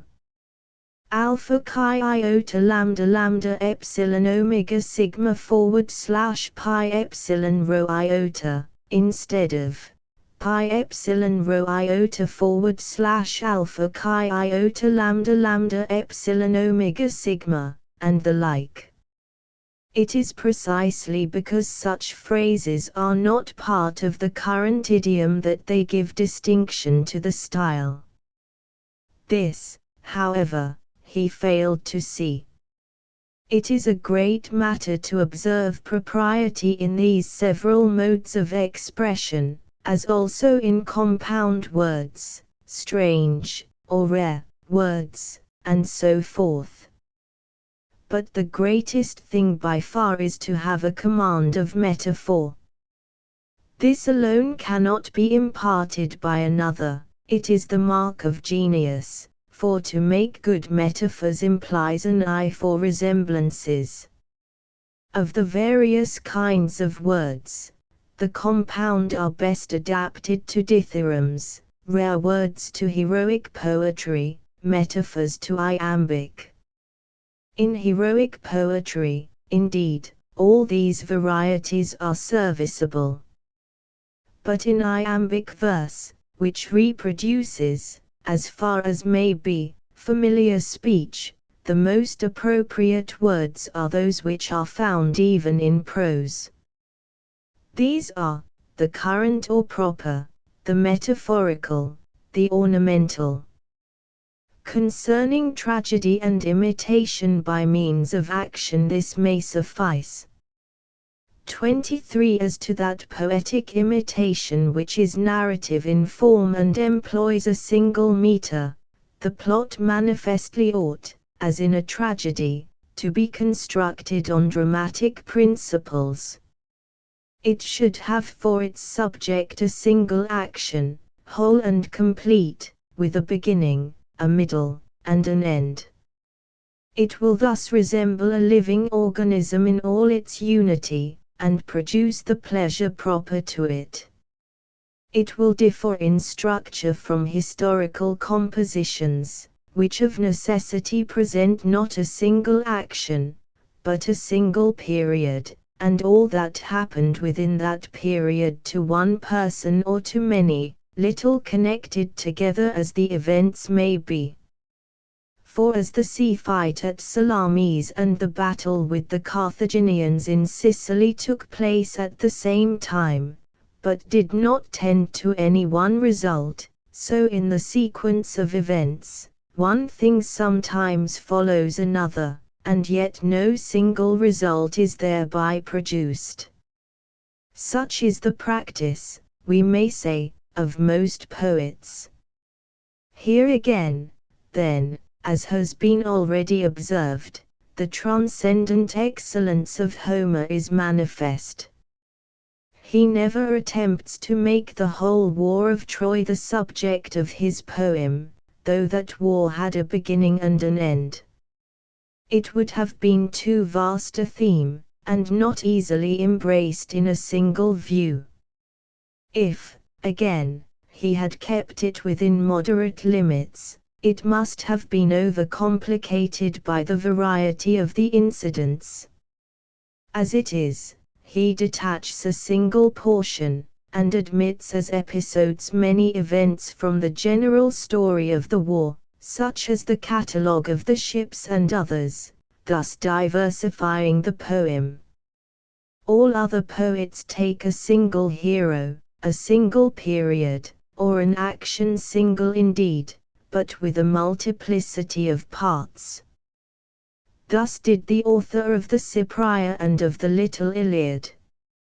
For this reason the Iliad and the Odyssey each furnish the subject of one tragedy, or, at most, of two, while the Cypria supplies materials for many, and the Little Iliad for 8, the award of the arms, the Philoctetes, the Neoptolemus, the Eurypylus, the mendicant Odysseus, the Laconian women, the fall of Ilium, the departure of the fleet.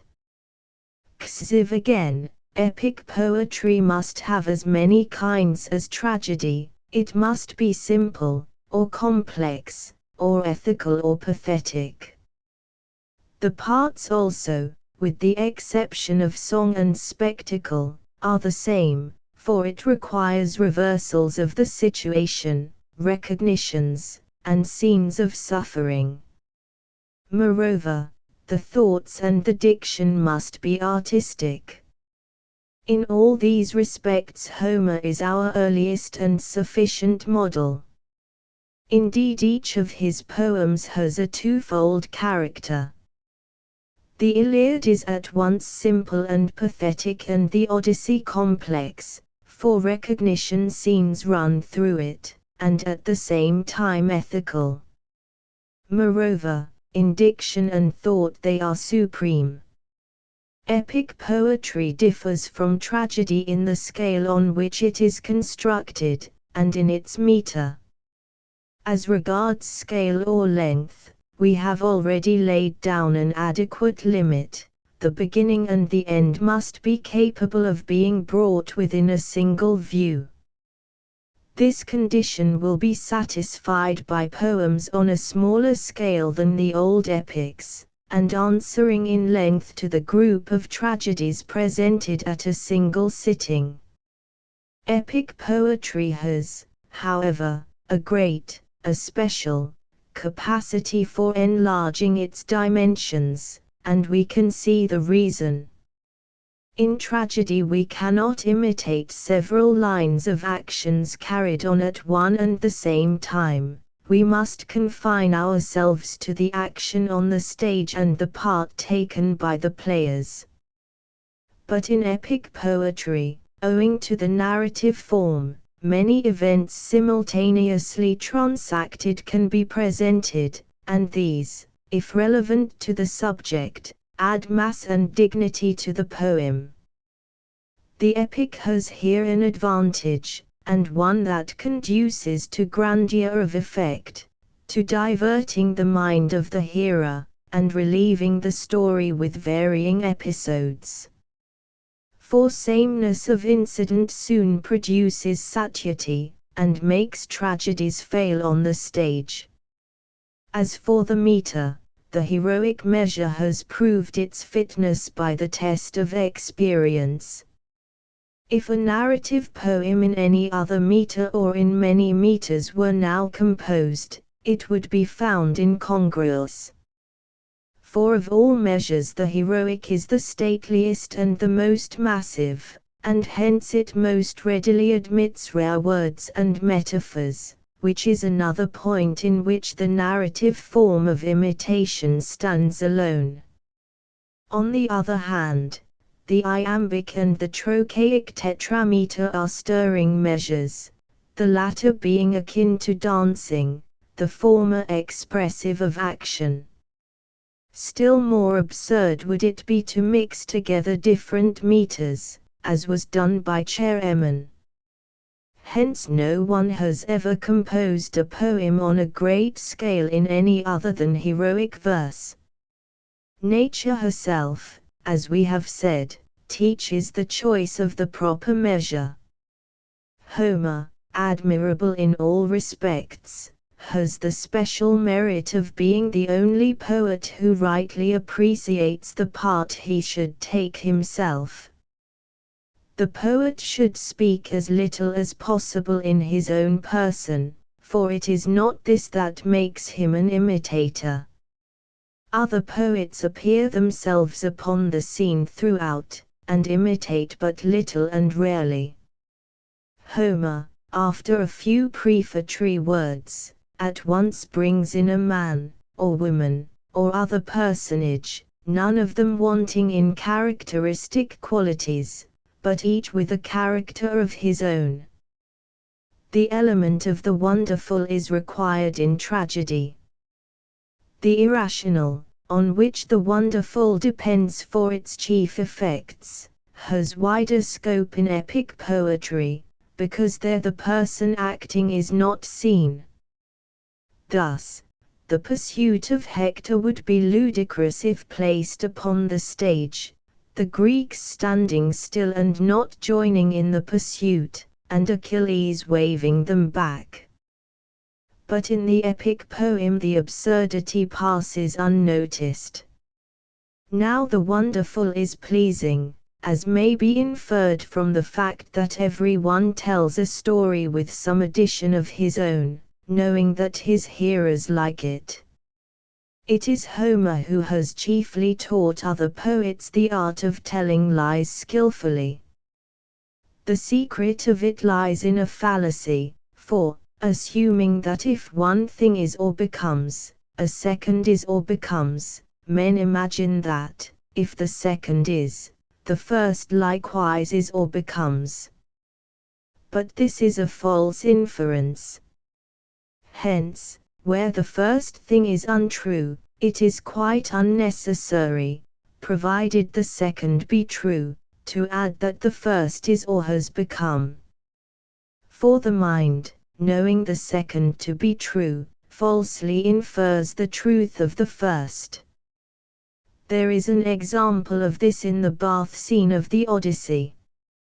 Accordingly, the poet should prefer probable impossibilities to improbable possibilities. The tragic plot must not be composed of irrational parts.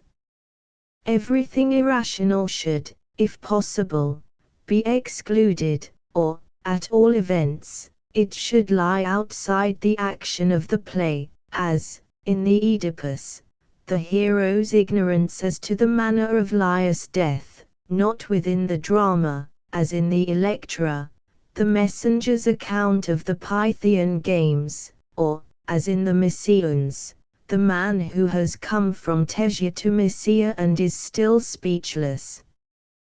The plea that otherwise the plot would have been ruined, is ridiculous. Such a plot should not in the first instance be constructed.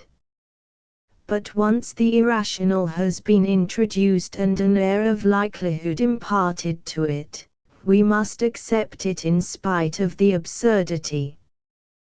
Take even the irrational incidents in the Odyssey, where Odysseus is left upon the shore of Ithaca. How intolerable even these might have been would be apparent if an inferior poet were to treat the subject. As it is, the absurdity is veiled by the poetic charm with which the poet invests it. The diction should be elaborated in the pauses of the action, where there is no expression of character or thought. For, conversely, character and thought are merely obscured by a diction that is over-brilliant. XXV With respect to critical difficulties and their solutions, the number and nature of the sources from which they may be drawn may be thus exhibited. The poet being an imitator, like a painter or any other artist, must of necessity imitate one of three objects: things as they were or are, things as they are said or thought to be, or things as they ought to be. The vehicle of expression is language, either current terms or, it may be, rare words or metaphors. There are also many modifications of language, which we concede to the poets. Add to this, that the standard of correctness is not the same in poetry and politics, any more than in poetry and any other art. Within the art of poetry itself there are two kinds of faults, those which touch its essence, and those which are accidental. If a poet has chosen to imitate something, but has imitated it incorrectly, through want of capacity, the error is inherent in the poetry. But if the failure is due to a wrong choice, if he has represented a horse as throwing out both his off legs at once, or introduced technical inaccuracies in medicine, for example, or in any other art, the error is not essential to the poetry. These are the points of view from which we should consider and answer the objections raised by the critics. First, as to matters which concern the poet's own art. If he describes the impossible, he is guilty of an error, but the error may be justified, if the end of the art be thereby attained, the end being that already mentioned, if, that is, the effect of this or any other part of the poem is thus rendered more striking. A case in point is the pursuit of Hector. If, however, the end might have been as well, or better, attained without violating the special rules of the poetic art, the error is not justified, for every kind of error should, if possible, be avoided. Again, does the error touch the essentials of the poetic art, or some accident of it. For example, not to know that a hind has no horns is a less serious matter than to paint it inartistically. Further, if it be objected that the description is not true to fact, the poet may perhaps reply, but the objects are as they ought to be, just as Sophocles said that he drew men as they ought to be, Euripides, as they are. In this way the objection may be met. If, however, the representation be of neither kind, the poet may answer, this is how men say the thing is. This applies to tales about the gods. It may well be that these stories are not higher than fact nor yet true to fact, they are, very possibly, what Xenophanes says of them. But anyhow, this is what is said. Again, a description may be no better than the fact, still, it was the fact, as in the passage about the arms, upright upon their butt ends stood the spears. This was the custom then, as it now is among the Illyrians. Again, in examining whether what has been said or done by someone is poetically right or not, we must not look merely to the particular act or saying, and ask whether it is poetically good or bad. We must also consider by whom it is said or done, to whom, when, by what means, or for what end, whether, for instance, it be to secure a greater good, or avert a greater evil. Other difficulties may be resolved by due regard to the usage of language. We may note a rare word, as in omicron upsilon rho eta alpha sigma / mu epsilon nu / pi rho omega to omicron nu, where the poet perhaps employs omicron upsilon rho eta alpha sigma, not in the sense of mules, but of sentinels. So, again, of Dolon, ill-favored indeed he was to look upon. It is not meant that his body was ill-shaped, but that his face was ugly, for the Cretans use the word epsilon upsilon epsilon iota delta epsilon sigma, well-favored to denote a fair face. Again, zeta omega rho omicron to epsilon rho omicron nu / delta epsilon / kappa epsilon rho alpha iota epsilon. Mix the drink livelier does not mean mix it stronger as for hard drinkers, but mix it quicker. Sometimes an expression is metaphorical, as now all gods and men were sleeping through the night, while at the same time the poet says, often indeed as he turned his gaze to the Trojan plain, he marveled at the sound of flutes and pipes. All is here used metaphorically for many, all being a species of many. So in the verse, alone sheeth no part, omicron iota eta, alone is metaphorical, for the best known may be called the only one. Again, the solution may depend upon accent or breathing. Thus Hippias of Thasos solved the difficulties in the lines delta iota delta omicron mu epsilon nu, delta iota delta omicron mu epsilon nu, delta epsilon / omicron iota, and to omicron / mu epsilon nu / omicron upsilon, kappa alpha to alpha pi upsilon theta epsilon to alpha iota / omicron mu beta rho omega. Or again, the question may be solved by punctuation, as in Empedocles, of a sudden things became mortal that before had learned to be immortal, and things unmixed before mixed. Or again, by ambiguity of meaning, as pi alpha rho omega chi eta kappa epsilon nu / delta epsilon / pi lambda epsilon omega / nu upsilon 11, where the word pi lambda epsilon omega is ambiguous, or by the usage of language.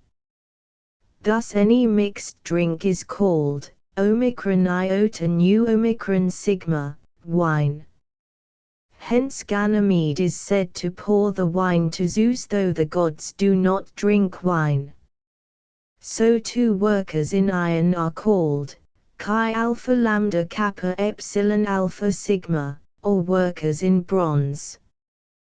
This, however, may also be taken as a metaphor. Again, when a word seems to involve some inconsistency of meaning, we should consider how many senses it may bear in the particular passage. For example, there was stayed the spear of bronze. We should ask in how many ways we may take being checked there. The true mode of interpretation is the precise opposite of what Glaucon mentions. Critics, he says, jump at certain groundless conclusions. They pass adverse judgment and then proceed to reason on it, and, assuming that the poet has said whatever they happen to think, find fault if a thing is inconsistent with their own fancy. The question about Icarus has been treated in this fashion. The critics imagine he was a Lacedaemonian. They think it strange, therefore, that Telemachus should not have met him when he went to Lacedaemon. But the Cephalenian story may perhaps be the true one. They allege that Odysseus took a wife from among themselves, and that her father was Icadius, not Icarus. It is merely a mistake, then, that gives plausibility to the objection. In general, the impossible must be justified by reference to artistic requirements, or to the higher reality, or to received opinion. With respect to the requirements of art, a probable impossibility is to be preferred to a thing improbable and yet possible. Again, it may be impossible that there should be men such as Zeuxis painted. Yes, we say, but the impossible is the higher thing, for the ideal type must surpass the reality. To justify the irrational, we appeal to what is commonly said to be. In addition to which, we urge that the irrational sometimes does not violate reason, just as it is probable that a thing may happen contrary to probability. Things that sound contradictory should be examined by the same rules as in dialectical refutation, whether the same thing is meant, in the same relation, and in the same sense. We should therefore solve the question by reference to what the poet says himself, or to what is tacitly assumed by a person of intelligence. The element of the irrational, and, similarly, depravity of character, are justly censured when there is no inner necessity for introducing them. Such is the irrational element in the introduction of Aegeus by Euripides and the badness of men laws in the Aurists. Thus, there are 5 sources from which critical objections are drawn. Things are censured either as impossible, or irrational, or morally hurtful, or contradictory, or contrary to artistic correctness. The answers should be sought under the 12 heads above mentioned. XXVI The question may be raised whether the epic or tragic mode of imitation is the higher. If the more refined art is the higher, and the more refined in every case is that which appeals to the better sort of audience, the art which imitates anything and everything is manifestly most unrefined. The audience is supposed to be too dull to comprehend unless something of their own is thrown in by the performers, who therefore indulge in restless movements. Bad flute players twist and twirl, if they have to represent the quoit throw or hustle the corypheus when they perform the Scylla. Tragedy, it is said, has this same defect. We may compare the opinion that the older actors entertained of their successors.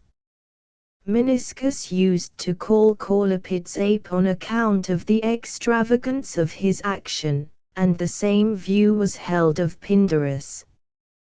Tragic art, then, as a whole, stands to epic in the same relation as the younger to the elder actors. So we are told that epic poetry is addressed to a cultivated audience, who do not need gesture; tragedy, to an inferior public. Being then unrefined, it is evidently the lower of the two. Now, in the first place, this censure attaches not to the poetic but to the histrionic art, for gesticulation may be equally overdone in epic recitation, as by Sosistratus, or in lyrical competition, as by Nausithous the Opuntione. Next, all action is not to be condemned any more than all dancing, but only that of bad performers. Such was the fault found in Caulepids, as also in others of our own day, who are censured for representing degraded women. Again, tragedy, like epic poetry, produces its effect even without action; it reveals its power by mere reading.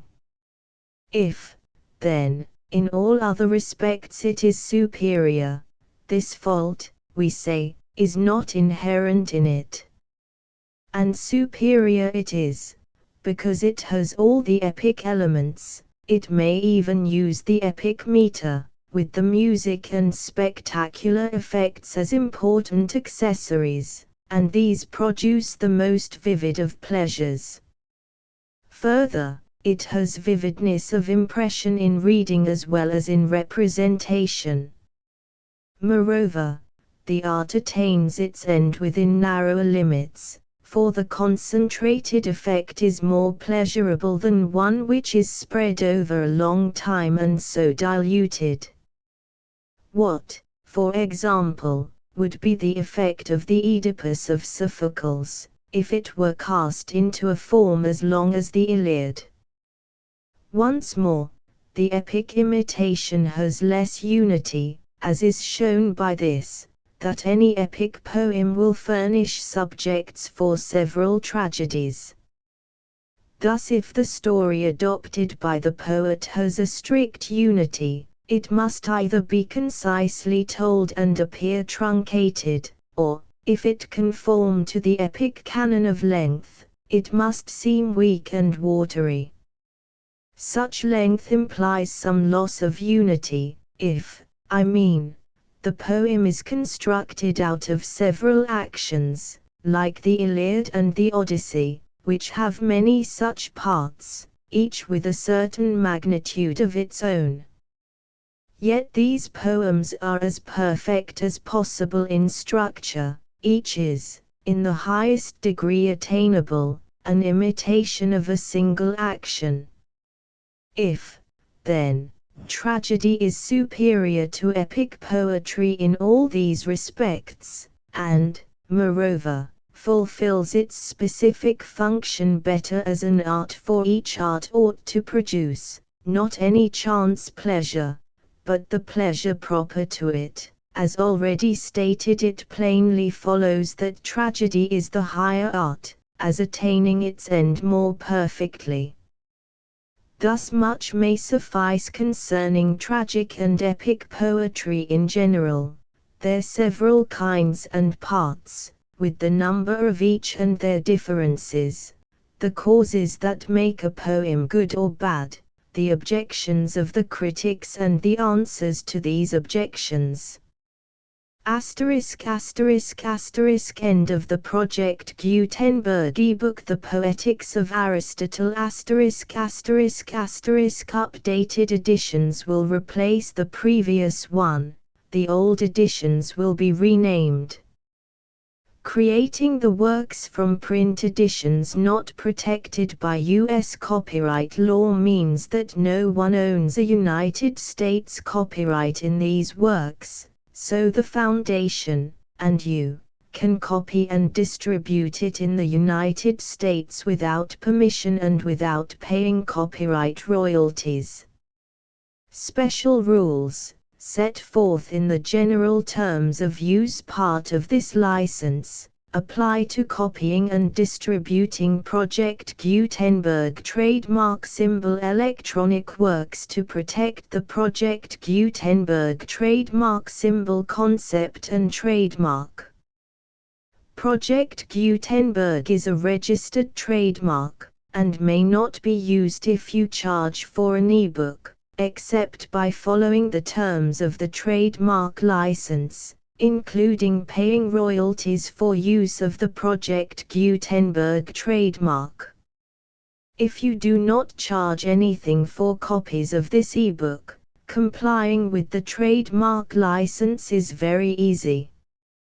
You may use this ebook for nearly any purpose such as creation of derivative works, reports, performances and research. Project Gutenberg ebooks may be modified and printed and given away. You may do practically anything in the United States with ebooks not protected by U.S. copyright law.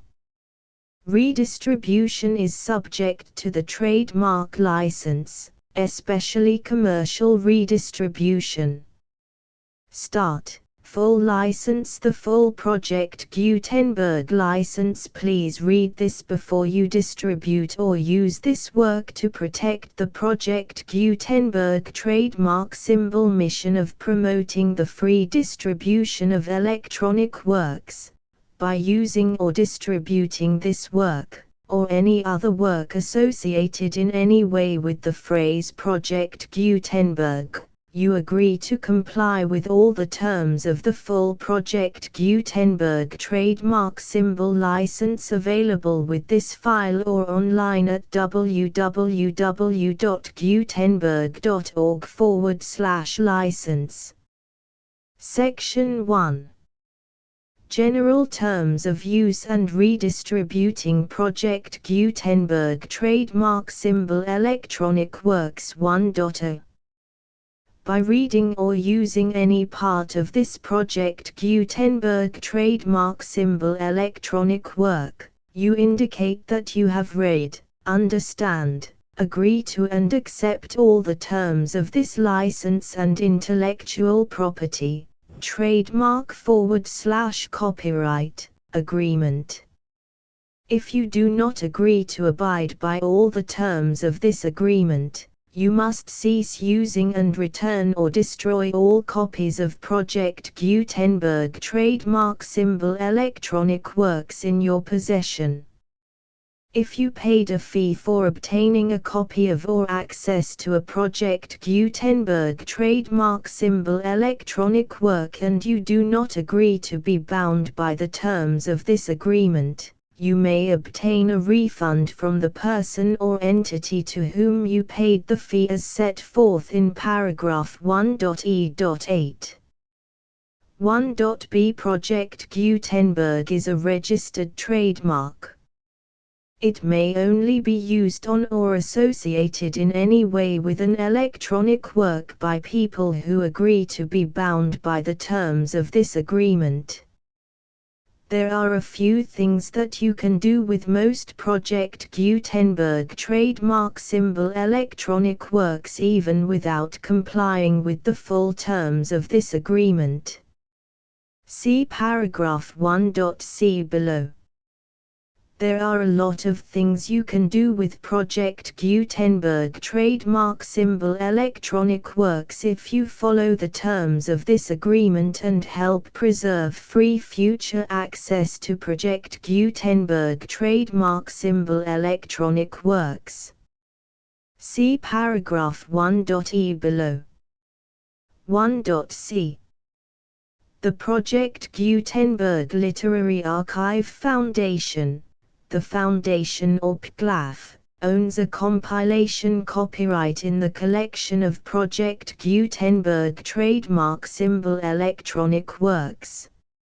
Nearly all the individual works in the collection are in the public domain in the United States. If an individual work is unprotected by copyright law in the United States and you are located in the United States, we do not claim a right to prevent you from copying, distributing, performing, displaying or creating derivative works based on the work as long as all references to Project Gutenberg are removed. Of course, we hope that you will support the Project Gutenberg trademark symbol mission of promoting free access to electronic works by freely sharing Project Gutenberg trademark symbol works in compliance with the terms of this agreement for keeping the Project Gutenberg trademark symbol name associated with the work. You can easily comply with the terms of this agreement by keeping this work in the same format with its attached full Project Gutenberg trademark symbol license when you share it without charge with others. 1.d. The copyright laws of the place where you are located also govern what you can do with this work. Copyright laws in most countries are in a constant state of change. If you are outside the United States, check the laws of your country in addition to the terms of this agreement before downloading, copying, displaying, performing, distributing or creating derivative works based on this work or any other Project Gutenberg trademark symbol work. The Foundation makes no representations concerning the copyright status of any work in any country other than the United States. 1.e. Unless you have removed all references to Project Gutenberg, 1.e.1. The following sentence, with active links to, or other immediate access to, the full Project Gutenberg trademark symbol license must appear prominently whenever any copy of a Project Gutenberg trademark symbol work, any work on which the phrase Project Gutenberg appears, or with which the phrase Project Gutenberg is associated, is accessed, displayed, performed, viewed, copied or distributed. This ebook is for the use of anyone anywhere in the United States and most other parts of the world at no cost and with almost no restrictions whatsoever. You may copy it, give it away or reuse it under the terms of the Project Gutenberg license included with this ebook or online at www.gutenberg.org. If you are not located in the United States, you will have to check the laws of the country where you are located before using this ebook. 1.e.2. If an individual Project Gutenberg trademark symbol electronic work is derived from texts not protected by U.S. copyright law, does not contain a notice indicating that it is posted with permission of the copyright holder, the work can be copied and distributed to anyone in the United States without paying any fees or charges. If you are redistributing or providing access to a work with the phrase Project Gutenberg associated with or appearing on the work, You must comply either with the requirements of paragraphs 1.e.1 through 1.e.7 or obtain permission for the use of the work and the Project Gutenberg trademark symbol trademark as set forth in paragraphs 1.e.8 or 1.e.9. 1.e.3. If an individual Project Gutenberg trademark symbol electronic work is posted with the permission of the copyright holder, your use and distribution must comply with both paragraphs 1.e.1 through 1.e.7 and any additional terms imposed by the copyright holder. Additional terms will be linked to the Project Gutenberg trademark symbol license for all works posted with the permission of the copyright holder found at the beginning of this work. 1.e.4. Do not unlink or detach or remove the full Project Gutenberg trademark symbol license terms from this work, or any files containing a part of this work or any other work associated with Project Gutenberg trademark symbol. 1.e.5. Do not copy, display, perform, distribute or redistribute this electronic work, or any part of this electronic work, without prominently displaying the sentence set forth in paragraph 1.e.1 with active links or immediate access to the full terms of the Project Gutenberg trademark symbol license. 1.e.6. You may convert to and distribute this work in any binary, compressed, marked up, non-proprietary or proprietary form, including any word processing or hypertext form.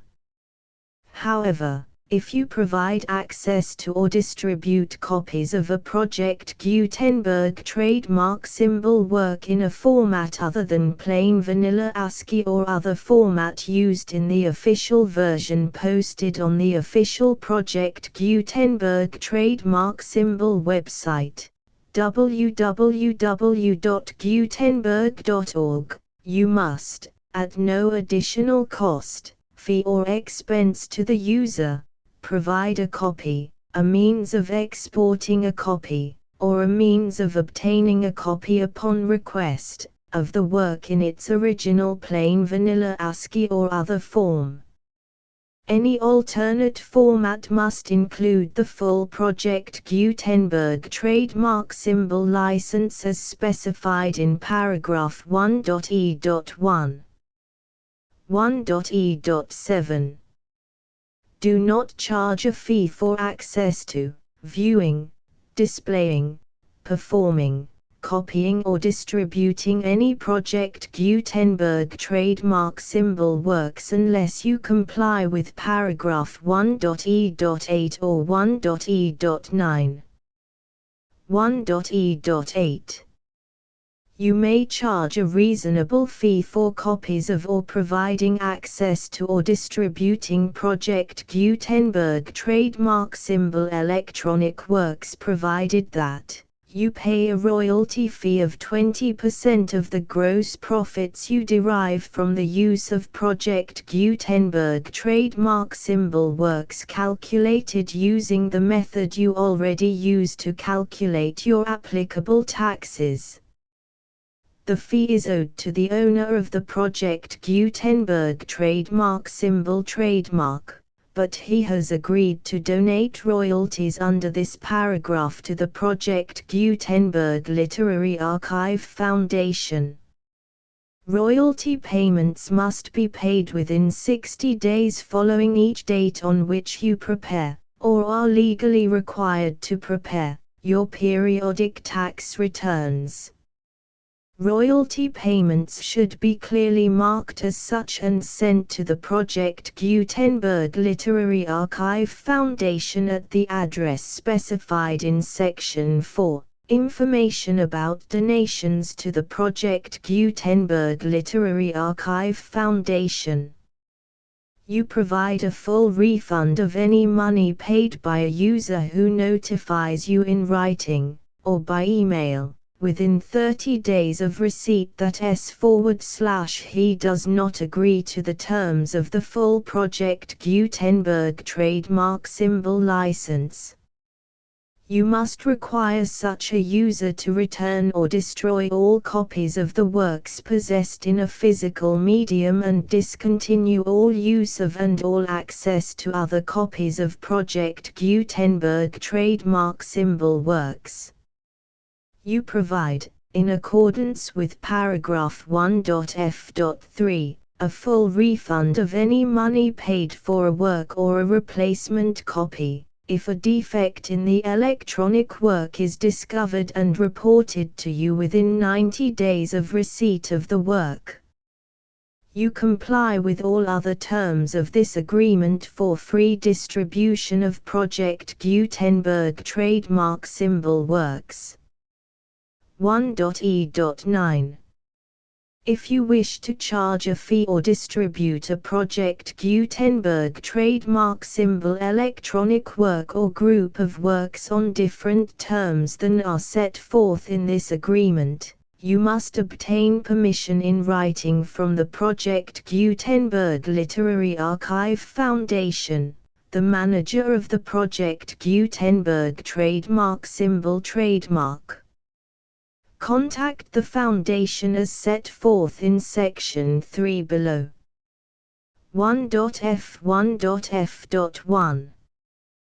Project Gutenberg volunteers and employees expend considerable effort to identify, do copyright research on, transcribe and proofread works not protected by U.S. copyright law in creating the Project Gutenberg trademark symbol collection. Despite these efforts, Project Gutenberg trademark symbol electronic works, and the medium on which they may be stored, may contain defects such as, but not limited to, incomplete, inaccurate or corrupt data, transcription errors, a copyright or other intellectual property infringement, a defective or damaged disk or other medium, a computer virus, or computer codes that damage or cannot be read by your equipment.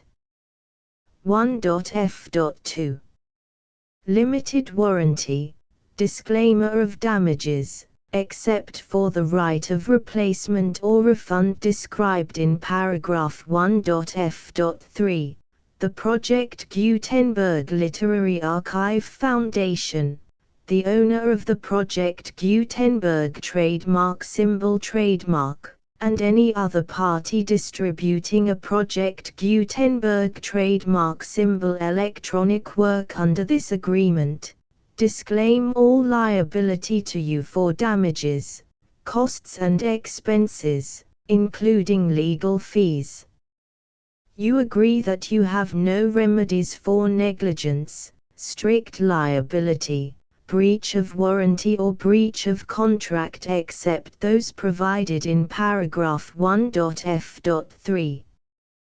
You agree that the Foundation, the trademark owner, and any distributor under this agreement will not be liable to you for actual, direct, indirect, consequential, punitive or incidental damages even if you give notice of the possibility of such damage. 1.f.3.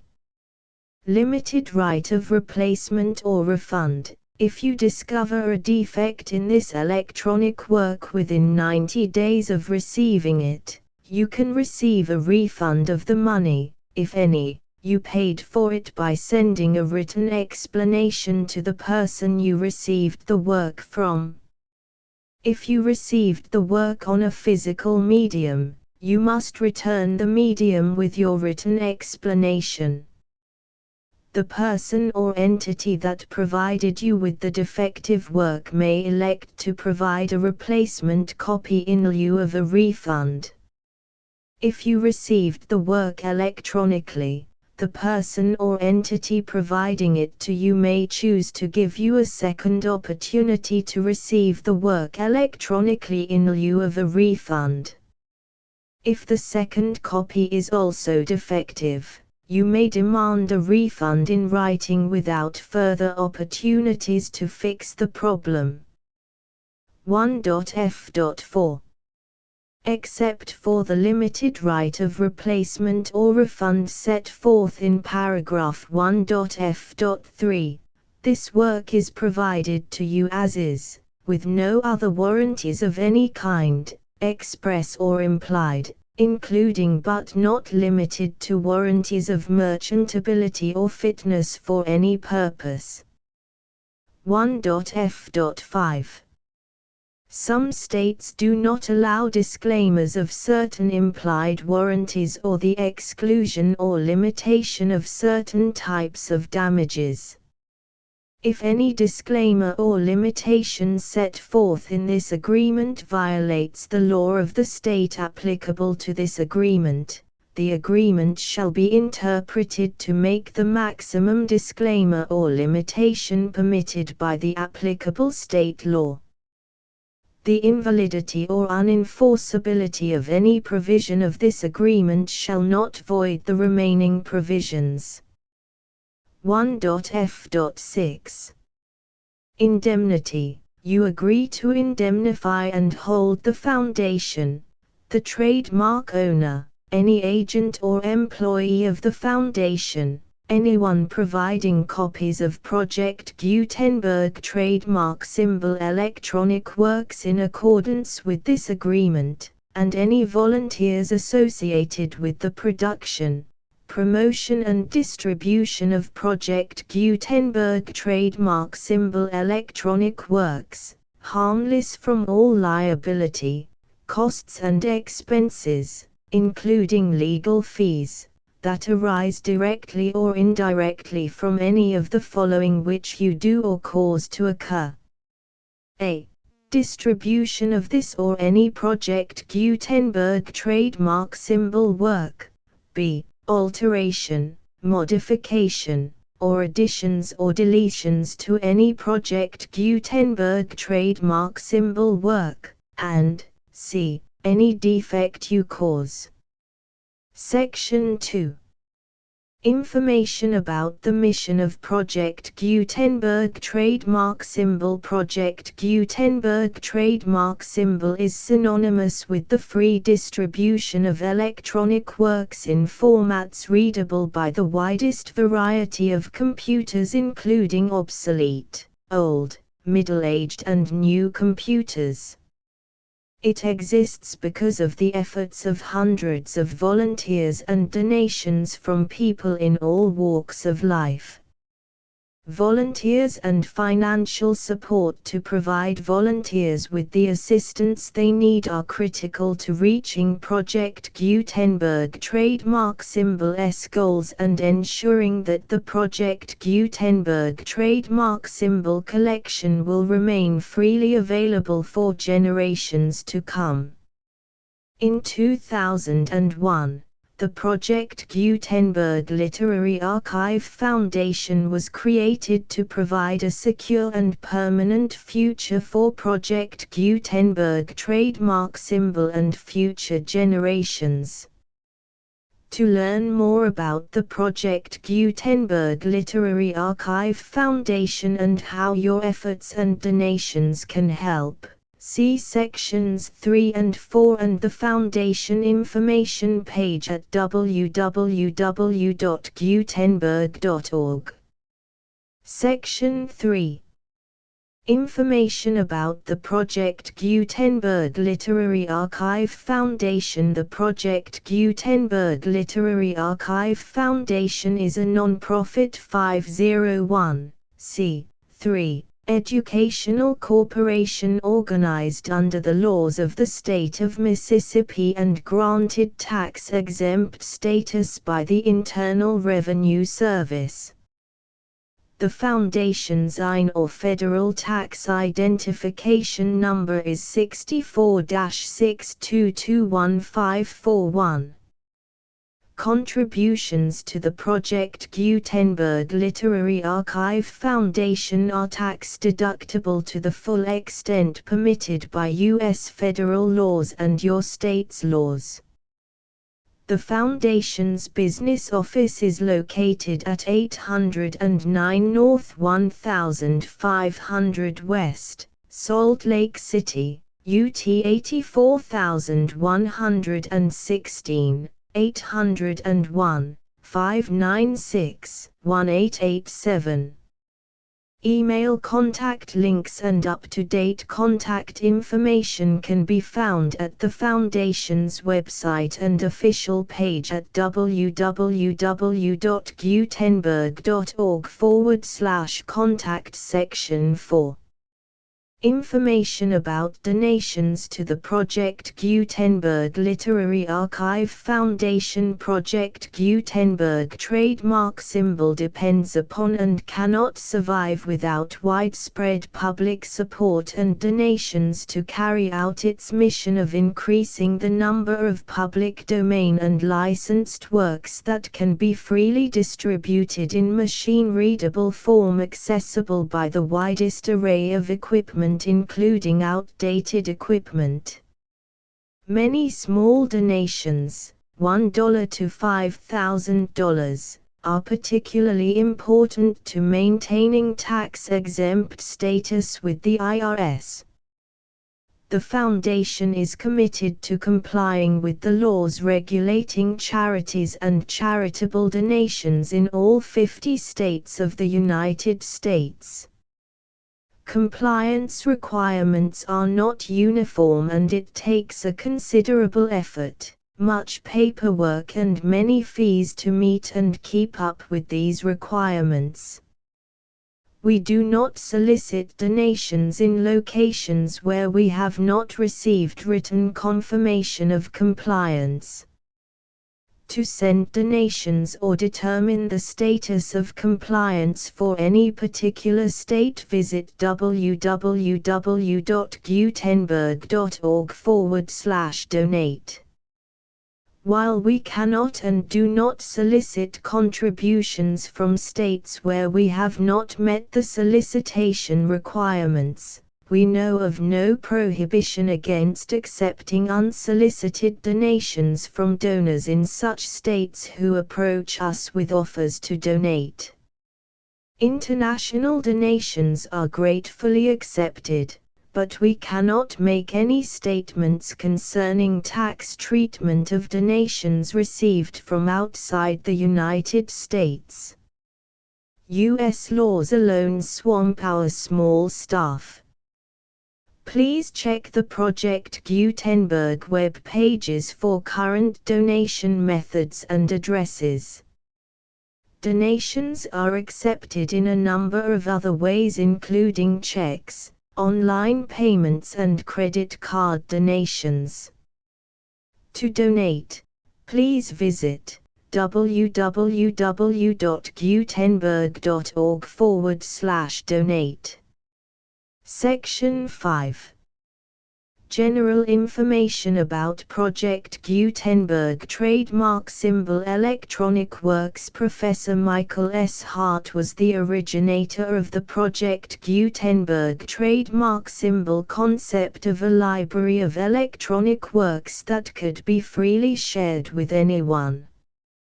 For 40 years, he produced and distributed Project Gutenberg trademark symbol ebooks with only a loose network of volunteer support. Project Gutenberg trademark symbol ebooks are often created from several printed editions, all of which are confirmed as not protected by copyright in the US unless a copyright notice is included. Thus, we do not necessarily keep ebooks in compliance with any particular paper edition. Most people start at our website, which has the main PG search facility, www.gutenberg.org. This website includes information about Project Gutenberg trademark symbol, including how to make donations to the Project Gutenberg Literary Archive Foundation, how to help produce our new ebooks, and how to subscribe to our email newsletter to hear about new ebooks.